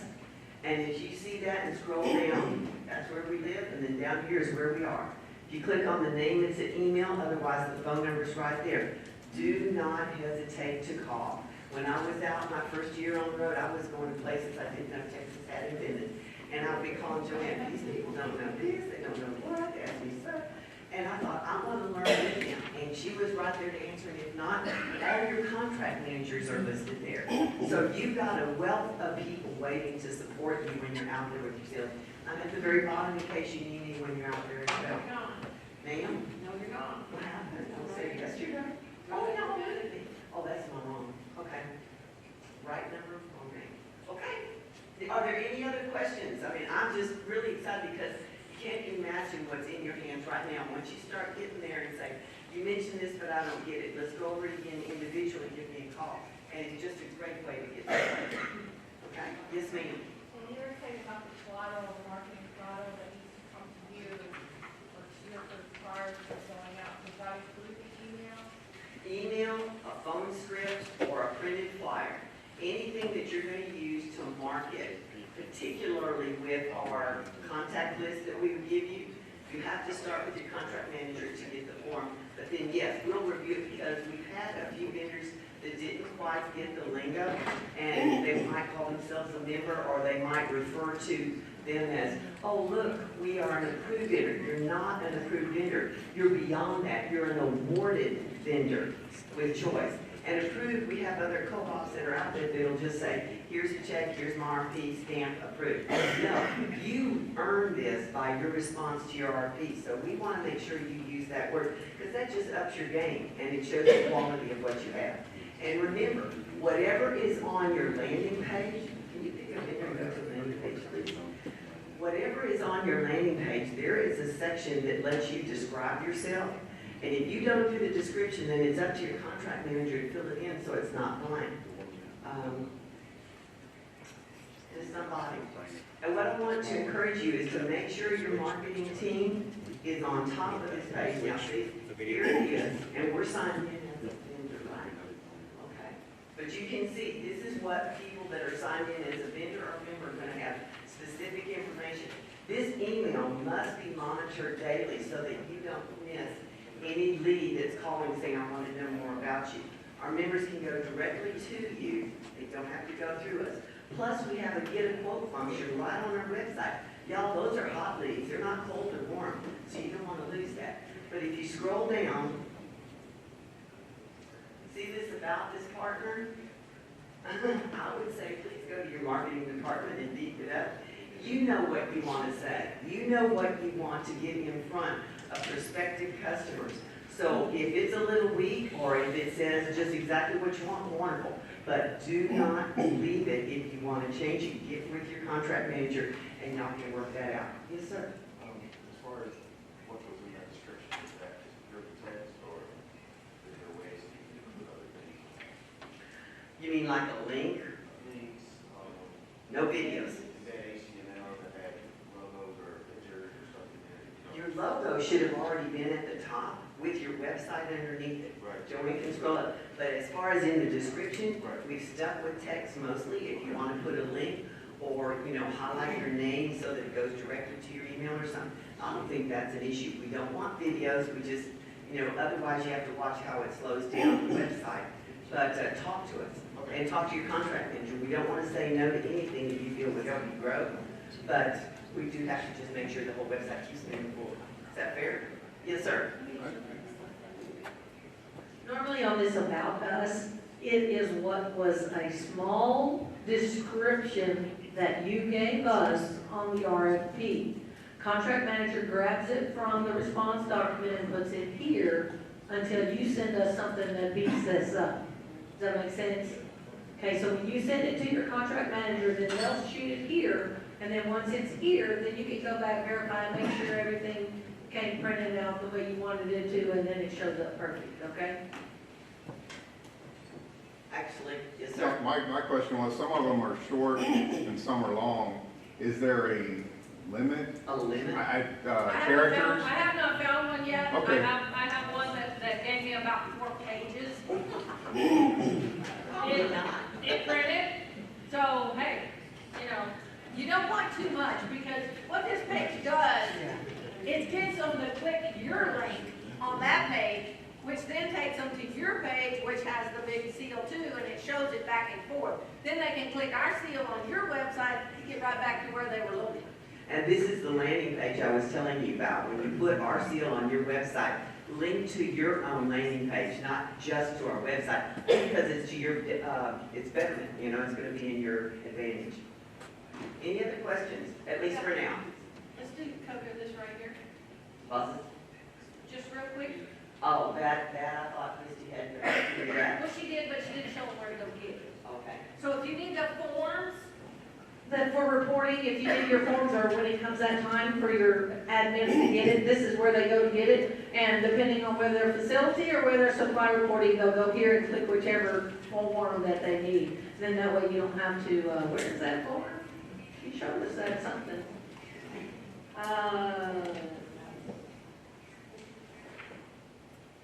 Are you gonna go over get a quote? Ma'am, Are you gonna go over get a quote? I would be happy to. I just thought we were out of time when Jeff was. Well, it's just lunch. Here's about lunch, right? Well, alrighty then. So, we're going to show you some of the benefits that the member gets from our website. So, we would come under, up at the top there, there's 2 long, you have to log out as a member. Right. So, we'll log out as a vendor, and then we'll go under here to member login. And then when they call you and you say, well, I really would like to know, like maybe they need some cabling and they know that they can install it themselves and they just want the product. Maybe they want 100 feet of cabling or something. They can just go here and get a quote. So this is the member dashboard. You see how it mirrors what you have. We try to make our system user-friendly in that way. So on this list right here, a member can go at any time and get that awarded contract list that we showed you was from your site. And over here, they get the e-files where they can go in there and click and it takes them right to the landing page. So it's great. But when we're right up here on the get a quote, if you'll open that up, it's pretty self-explanatory, but it really goes so fast. I've talked to several members that use it regularly. So let's go hunt for a refrigerator if that's okay. That's my favorite one. Shout out to the food people in the back. So if you look here, and y'all over there, excuse me, I don't have my pictures so y'all can see. But, time out, slow down. I need the top box. Time out. Yeah. Can you come down to? Just a tip. I want you to go to the food. Right there. No, there's a reason. Do you see, let me get that little red thing. Yes, please do. There are options here that we don't want that member to be leaving out a vendor that might have what they want. So I told her I want a refrigerator, so she chose food equipment and small wares. Can you go up? I'm not going to do food equipment installation on my home refrigerator. Go just above where you clicked already. Go that way, yes ma'am. Down a titch. Well, see right there. See, here's food equipment. A member can select more than one option. That way it gives more vendors opportunity. So we're going to click food equipment. We're going to click not parts because we're not going to fix it and we're not going to do service. So we want food equipment and food equipment in small wares. When you click those two, you get more choices here. If they only did one box, then they would leave out some vendors that might be able to help them. So once we did that, you have the options down here where they have vendors. They have a button right up here. And y'all see that over there? It says select all. See right up there at the top? They can select all, or they might already know who they want to work with, so they can pick and choose. So just unselect, pick and choose. But when they come down here to the product or service information, they can just put as a choice partner member, please quote me, blah, blah, blah, blah. They can describe the refrigerator or 2 cubic inside the side stainless steel water dispenser, right? Or perhaps they've been searching for a fridge for a while and they've already got the specs. So we give them the option down here at the bottom where it says attach a file. And you can attach the specs there, and then up here under product or service box, right there, we would say to them, please quote for your choice contract based on the specs attached. Try and make it real easy, and it's better for the vendor too. I've told them so many times a vendor can be asked to quote a mahogany desk. They might send you something that's bright red, or they might send you cherry wood, or they might say, and you say, I want it modern, they send you something colonial. I'm just saying a picture's worth 1,000 words. So over here, the same place they upload the file of the specs, they could upload pictures. How much better is that for you as a vendor? I've been there when I've tried to quote, and I'll give them what their words said I thought, but they say, no, I meant this and this, and oh, I forgot to tell you I want that and that. Put it in specs, put it in pictures. But they can do that, and when they go to the bottom, and they fill that all in, right here, they're going to have the option to do product or service need by day. And you're going to get these quotes, so that's why we're explaining to you. That does not mean when you can respond to the quote. In your contract, it states, please respond no later than 48 hours after receiving this email. This quote request will go to that email that's on your landing page as the information contact. So get it, that's another reason why we need that email to be watched, because it's a hot lead. This right here, where it says product or service need by date, is when they must have that in-house.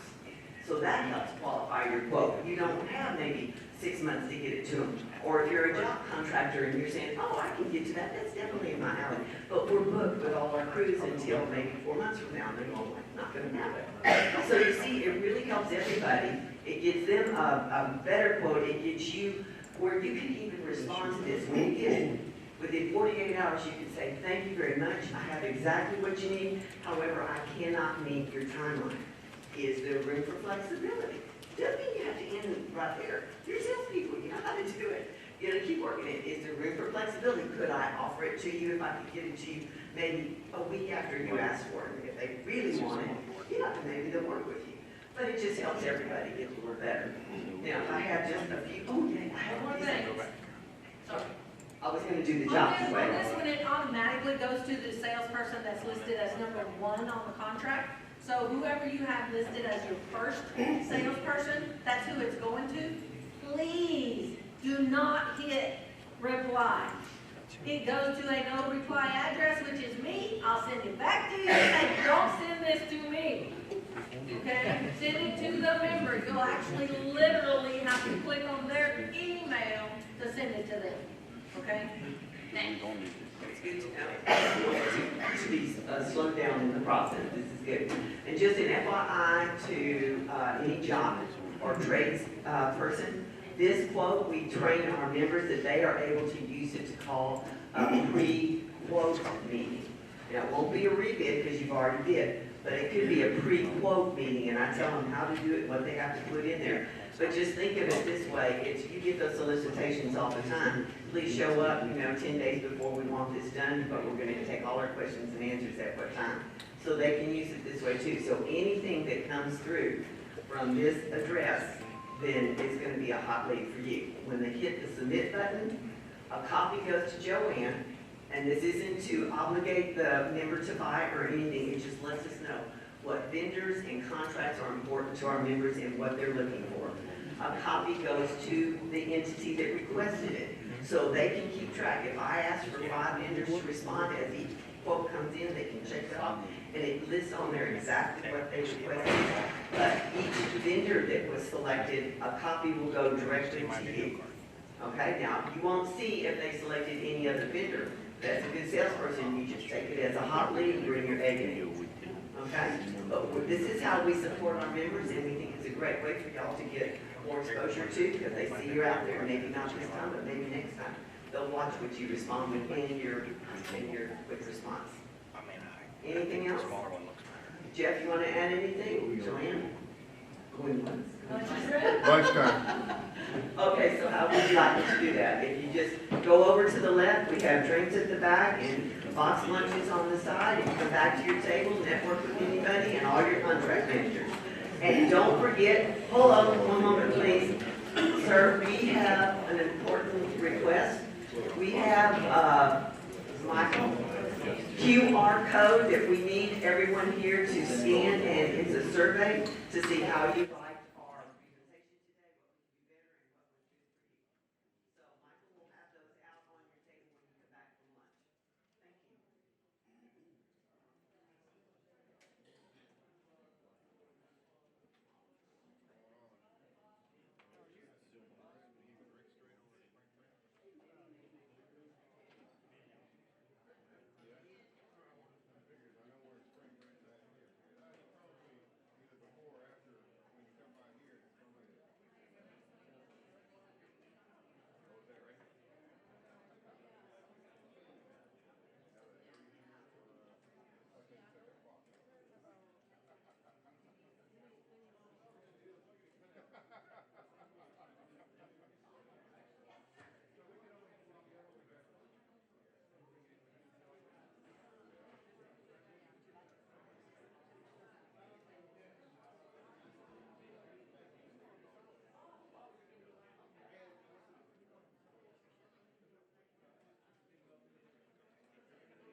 Feel free to keep eating. I'm going to teach during lunch so that we can actually let y'all out of here on time.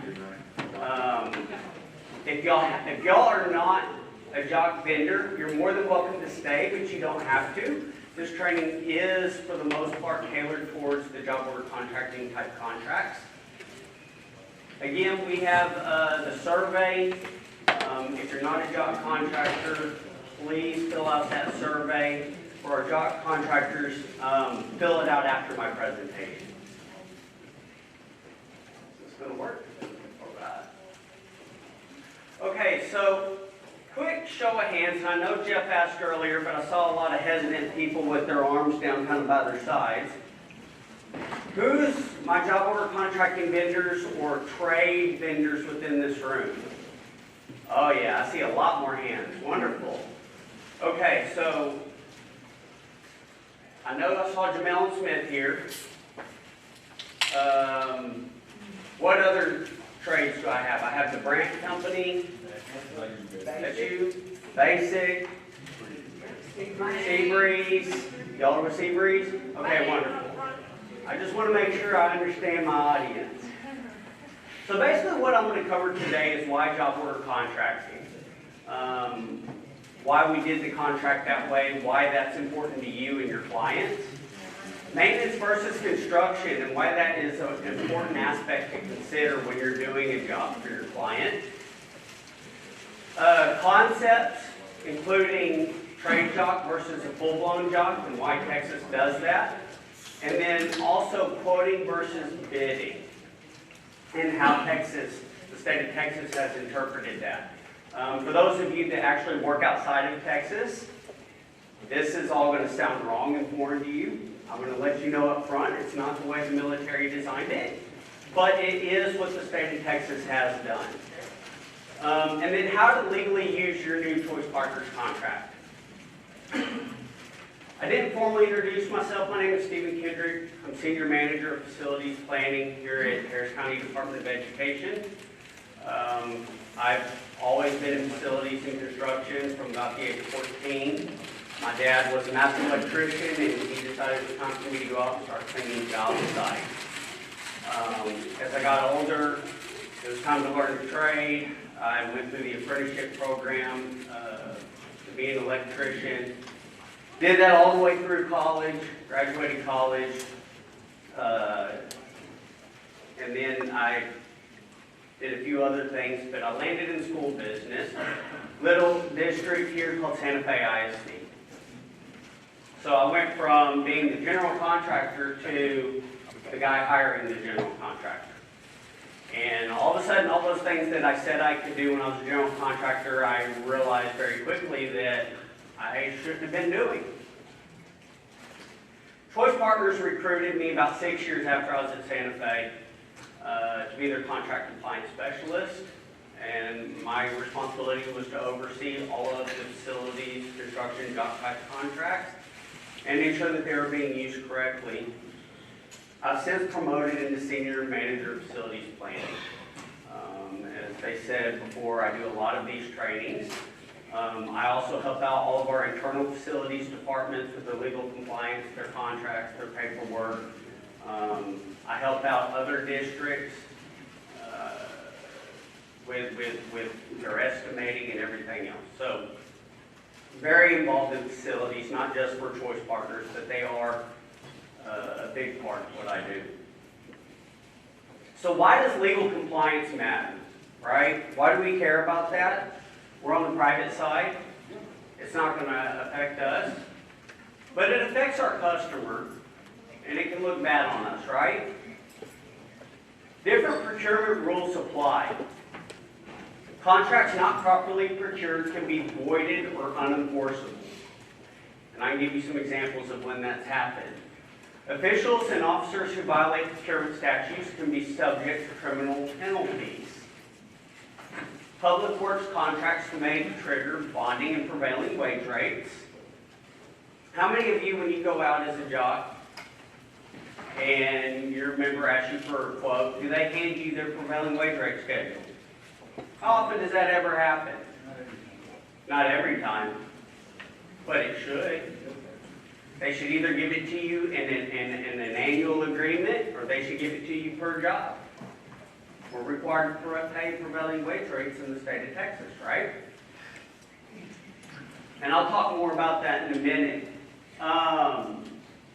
Bonding, that's another legal requirement. If they fail to get the bond from you, then they become the surety. You don't want that going to the board.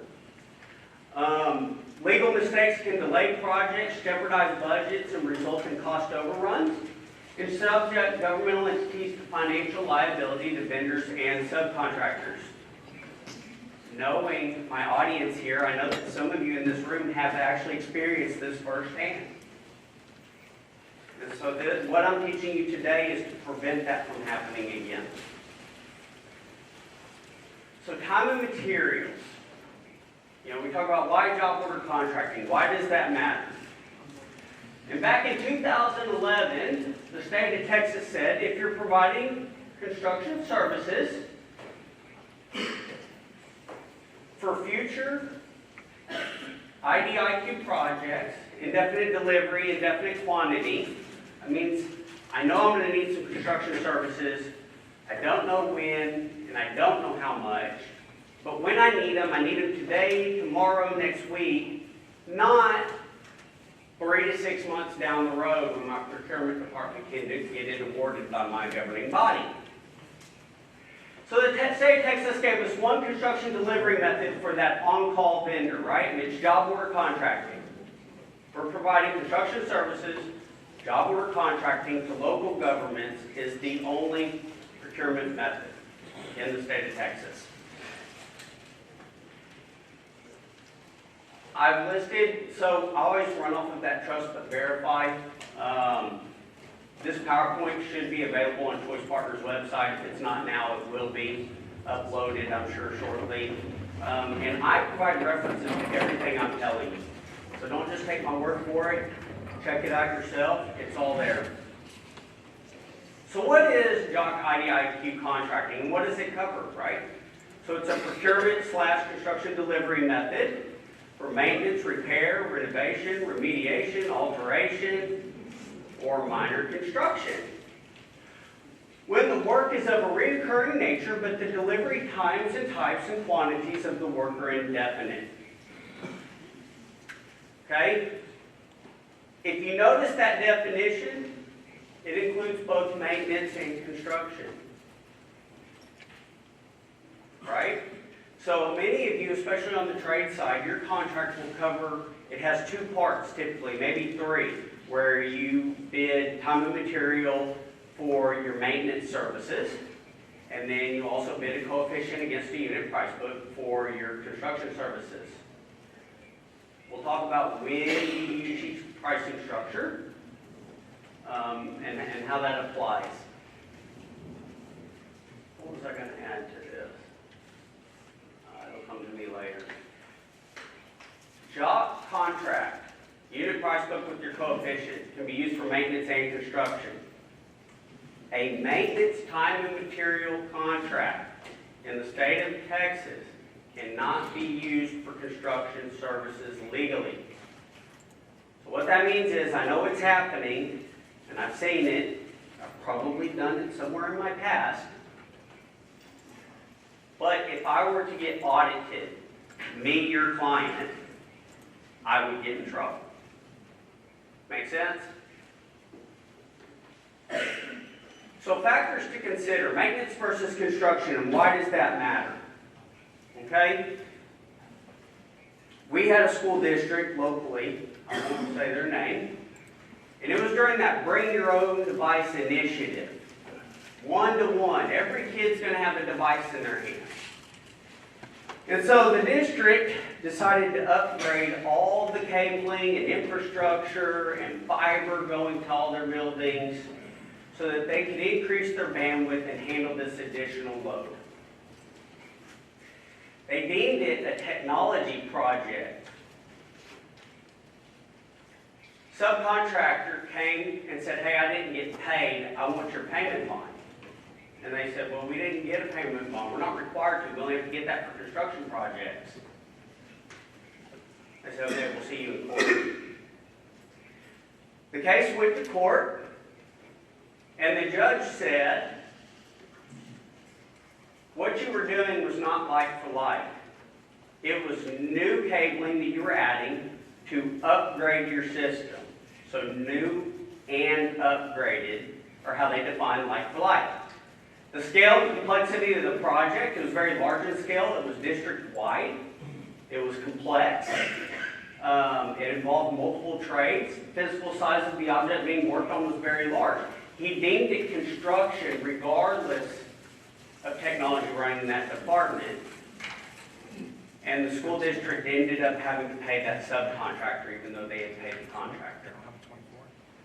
And so that's why determining maintenance versus construction on the front end of a project is so important, because if it's not determined correctly, then they're not going to get payment performance bonds. They're not going to get architectural and engineering services.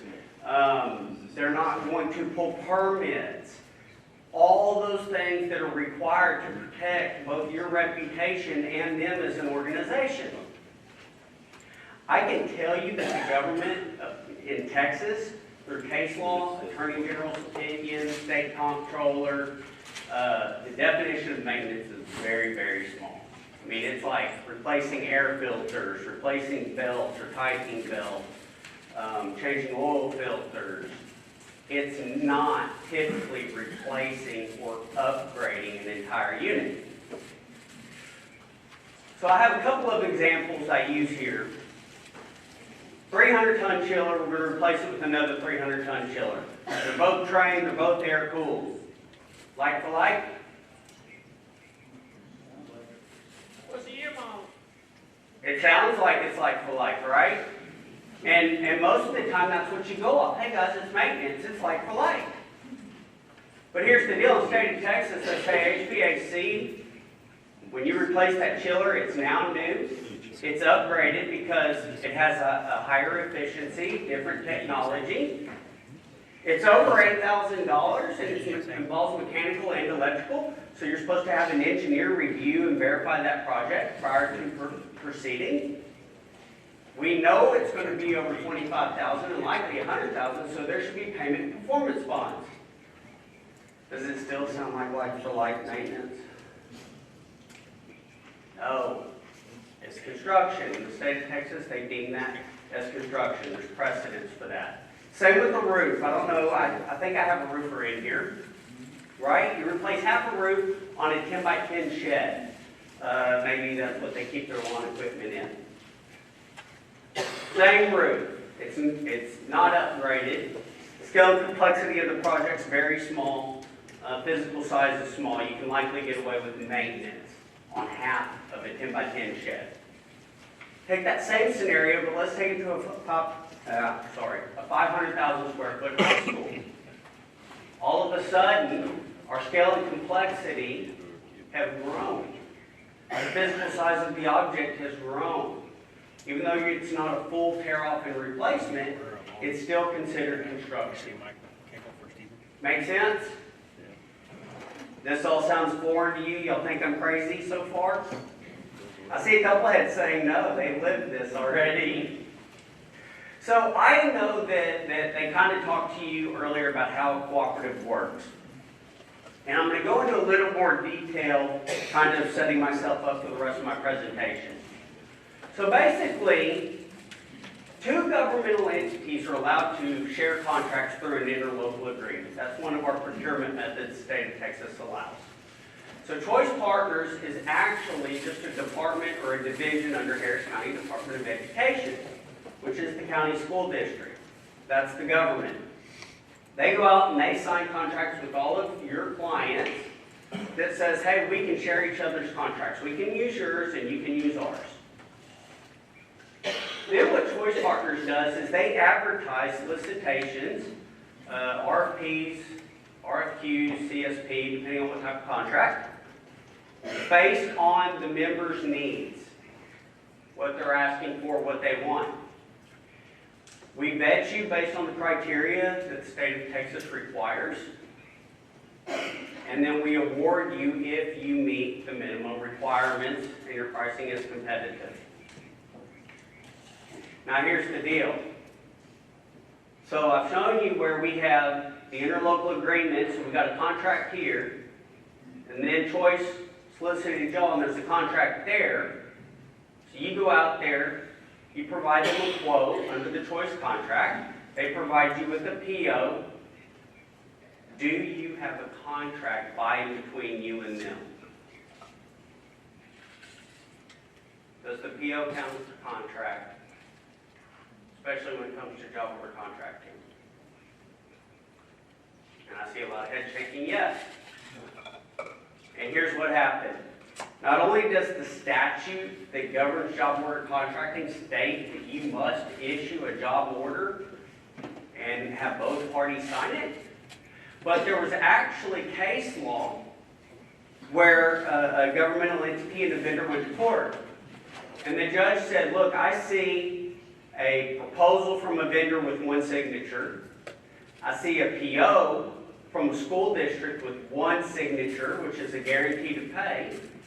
But I don't see a singular document with both parties agreeing to the exact same thing. Definition of a contract. Single document, two signatures. And he deemed they did not have a contract, and therefore they could not enforce what it was they were trying to enforce. So the PO will not always protect you. You really need that supplemental agreement or contract that's project specific, scope specific. Are they going to hold retainage? Is there liquidated damages? All of those things need to be in there. What's their security protocols and requirements? Are you going to be required to badge in? All that should be in that supplemental agreement by and between you and them. And I'll show you an example of one here in a minute if we have time. So using jobs procured by purchasing cooperatives, right? The governmental entity can do business directly with you without having to do their own procurement. They can call you up today. The statute says they must get at least one quote, but in the state of Texas, it does not restrict them to one. I will tell you, depending on their local policy, or if they're using federal dollars, there'll be many times when they're legally required to get 3 quotes. That's the way it is here in Texas. I know that goes against traditional jock. I know you run off 1 quote, but here in Texas, they can get multiple.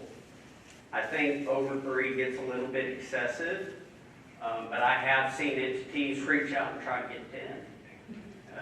It just is what it is. It only satisfies the procurement requirement, not the contracting requirement. So remember I told you earlier about the PO and the proposal and singular party signing both, right? This is what that's talking about. You still need that job order contract. That job order that both parties sign, which becomes your contract. I've shown the statute right here. It's listed under 2269.410A. That's where it specifies that your client should be giving you a formal job order. How often do y'all actually receive that? I know certain entities are better at it than others. The universities tend to do quite a bit better than my K-12. But they should. Now, you can help them develop that scope of work, and you can work with them. But then they should formally issue something that both parties sign. It's the only construction method allowed to be used with a co-op. So design build is not allowed through a co-op in the state of Texas. CM at risk, CM agent, none of those other delivery methods are allowed through a co-op in Texas. The contracts are out there. I believe E&I has one. I know one GPA has one. They did those out of state. They did them in New York. They did them in Arizona. They're legal in those states. They're not legal here. Any questions so far? Y'all are really quite the crowd. Okay, so what needs to be on a jock IDIQ estimate? And here's the deal. Typically, we call a vendor out, we ask for a quote, we walk job, we give them scope spec, whatever it is we have, and we get a lump sum quote, right? Just one number. But the statute states that you must have a lump sum proposal substantially based on the contract specified unit price book and legally bid coefficient. And so if your client has a lump sum proposal, there is no way for them to verify that the pricing you're giving them is the legally competitively awarded pricing that your company bid. Choice Partners contract actually requires you to provide that line item estimate to them. Now you can do it at the time you submit the request, or you can provide it upon request, okay? But you need to have it done, you need to have it saved, and it needs to be readily accessible for, Choice Partners states a minimum of 3 years. That's minimum. And it says, or whatever their retention policy is. So if they're working with FEMA, right, the retention policy all of a sudden becomes, I'm going to just say almost indefinite right now. Because I don't know when they're going to complete the last project worksheet, and then they have how many years after that, Kim? 3 years after everything's closed out. Now, how many years does it take them to close everything out? We don't know that. Forever.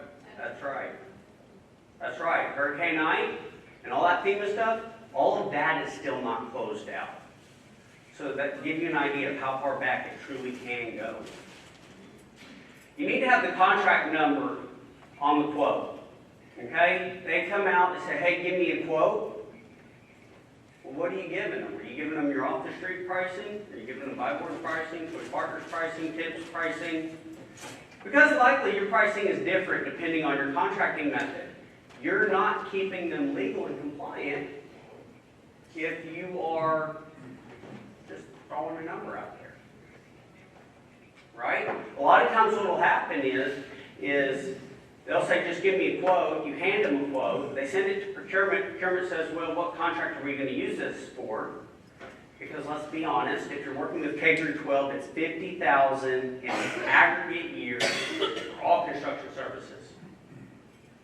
We already know we're going to hit that. I'm going to hit that in the first week of school starting. Okay? For all other governmental entities, it's $50,000. Construction, I'm probably still going to hit that.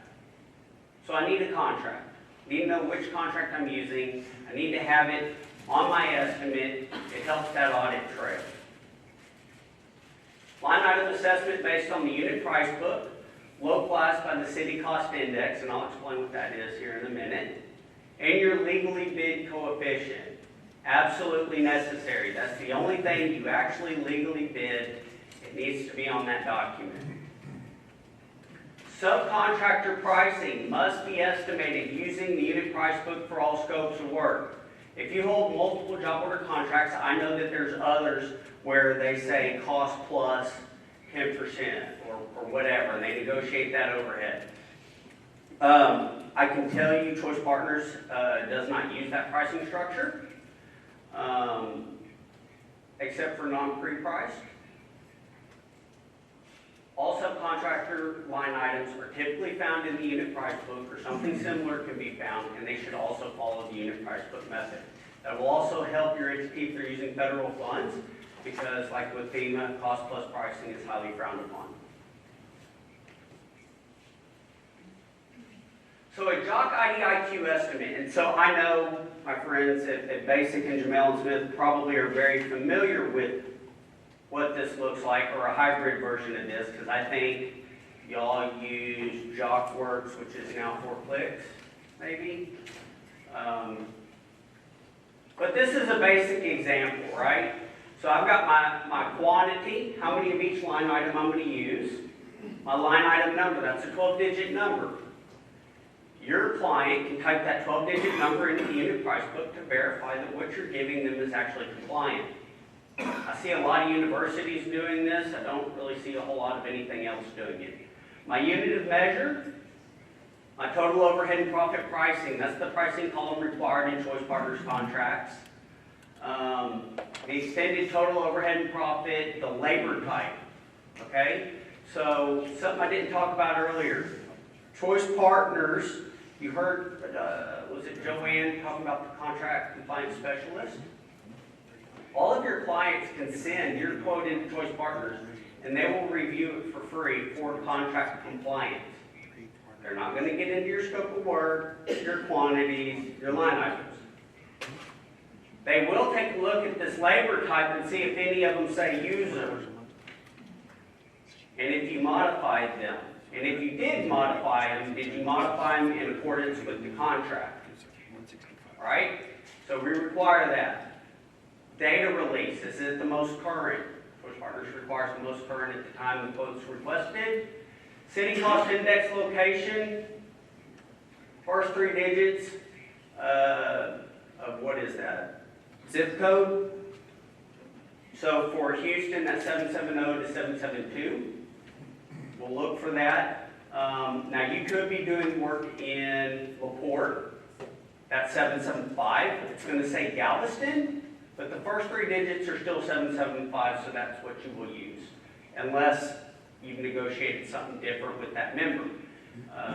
And we had a member that did do that during Hurricane Harvey. They were working with FEMA, and FEMA said, well, we would prefer you to use the Houston City Cost Index over, and theirs might have been 775 as well, Galveston, I don't remember.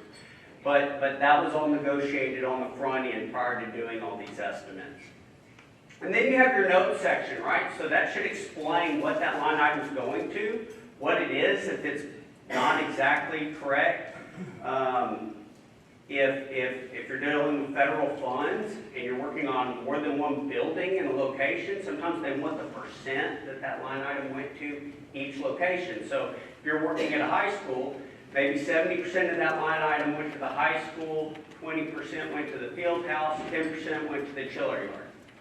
And they want to see that on a lot of federal grants, that breakdown and where each percentage of it, that line item went. You're going to get your subtotal at the bottom. You're going to apply your legally bid coefficient, whatever that is for you. This example has a 0.84. Let me see if I can back out of that now to see the rest of it. I'm sorry it's small, but you can download this off the website if you would like to see it, because I thought the printout is very big. For some of you, I know you like to give an additional discount. You can always go, so your coefficient against the unit price book is your not to exceed. You can always come down off that price if you want. You just can't go over it. If you want to give an additional discount, that's fine. It's not required. Any bonding or pass-through costs, and then your new total. Make sense? And Choice Partners has you list all the payment performance bonds as a pass-through cost at the end instead of just a percentage throughout the entire estimate. And that way, there's no fee associated with the bond and permitting. There's no markup. You just pass it through to your member, your client. So review the job quote, and here's the deal. We teach this to our members. This slide is actually in their presentation. If they send it to Choice Partners, this is what we look for. Okay, so we're going to look at the city cost index. The coefficient, is it the correct one? Did you use the after hours one? If you did, was it justified? Overhead and profit pricing, data release set. Non-pre-priced items. So section 6.3 of most of your contracts is where they talk about non-pre-priced items. They are permissible in this contract. There's basically 3 ways you can do it, right? So one is you have to get 3 quotes. You choose the one that is the most beneficial to your member, and then you add your legally bid markup to get the price. Sole source, if it's truly a sole source. I know there's a few instances where that truly is the case, but they're few and far between.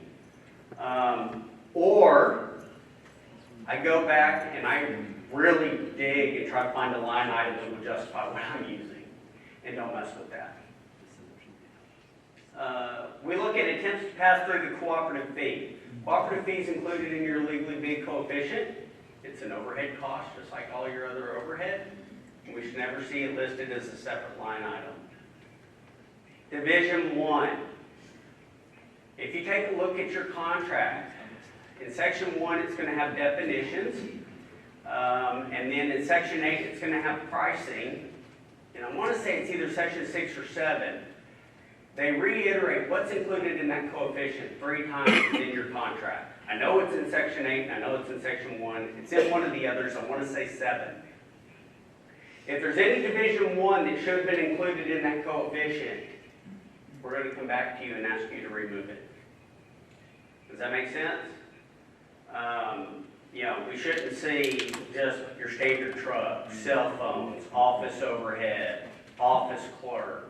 All those things are supposed to be included. Printing, site supervision and superintendent, it says customary.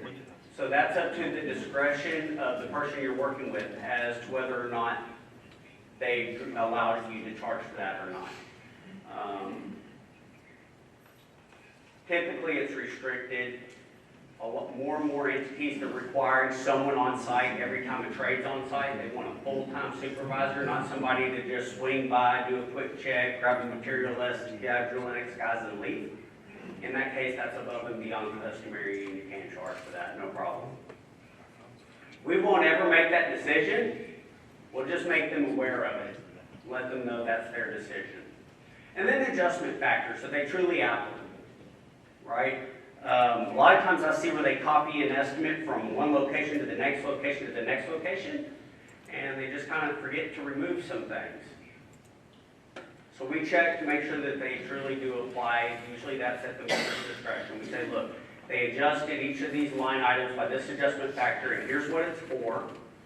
You need to determine if that's accurate. So the job order should be district issued, signed by both parties, state the scope of work and price of assigned tasks, and provide the owner's adopted prevailing wages. And here's what happened to an owner. For a few of you in this room, y'all may know what I'm talking about. A school district did award a contract to a vendor. Another vendor that had quoted that same project, because they got multiple quotes, waited until they were about halfway through that project. And at quitting time, they showed up on the job site with the prevailing wage rate schedule of the district that was never given at the time of the quote. And said, hey guys, did y'all know y'all are supposed to be making this? And the school district ended up having to pay the difference between their prevailing wage rate and what those employees were getting paid by the general contractor. They had to go to their board. It became public. Unfortunately, the company name, who didn't really do anything wrong, so they didn't know the prevailing wages, his name was dragged through the mud. So that's why that's super important. Legislation, I don't think it passed this legislative session, but they're actually trying to put monetary penalties on governmental entities for not giving you all this information. Okay, so the bid or proposal versus the quote. There's a lot of contention in the state of Texas around the free bidding. You can't recompete me. You can't rebid me, right? State of Texas says that the bid is the formal written sealed response that satisfies the state's procurement requirements for a governmental entity. It is not scope specific for a job order contract. It was that sealed response in this case that you gave to choice partners that they evaluated, they took to their board for award. Now that you have that contract, all of their members can get one or more quotes, which are scope specific, and use what you legally bid, which is your coefficient, to get a lump sum price. They have to get at least one. They are allowed to get more than one. The state of Texas doesn't consider it recompeting. You're not recompeting your coefficient against the unit price book. You're simply using what you competed to develop a scope of work and a proposal that is scope specific.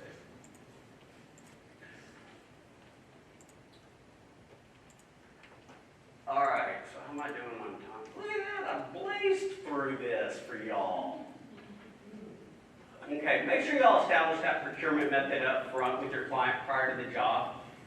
If you don't, and they throw on any cooperative contract, not just Choice Partners, but any, and you accept it and you start working because maybe they gave it to you over the phone, maybe they sent it into your accounts payable department and you never saw it. Once you start that work and you've accepted that PO with that contract number on there, you are now on the hook for the cooperative fee. Whether it was included in your price or not, whether you quoted it that way or not, whether or not you had that conversation, the moment you accept it and proceed, you've accepted all the terms in which they put on it. Choice Partners, I know that they're good with working with you and the member to find out what happened, but there have been cases where people have had to pay fees that they were unaware of because there was no contract number on their proposal to begin with. They never had that conversation. Choice Partners needs to receive a confirming copy of each PO. They ask for monthly reporting. Again, that monthly reporting is super important, especially if you're in sales and you work off commissions. If it wasn't reported to Choice Partners by you and then all of a sudden the member reports it 6 months later, Choice Partners is still going to invoice on it. Make sense? So if you fail to report it, and your member reports it, and we investigate it, we ask for their confirming POs, and they send us POs with that contract number on there, you're still responsible. It also helps us keep our members compliant when they do go through a review or an audit. We don't typically see that until something has either gone wrong or they're using federal funds. What else? All right. So please make sure that y'all complete the job or the survey for everything. Hey, they took out my legal slide. Do not regard any of this as legal advice, okay? This presentation was created by Harris County Department of Education. It is intended for instructional use only. If you have specific legal questions, please consult your own in-house or out-house counsel. Thank y'all.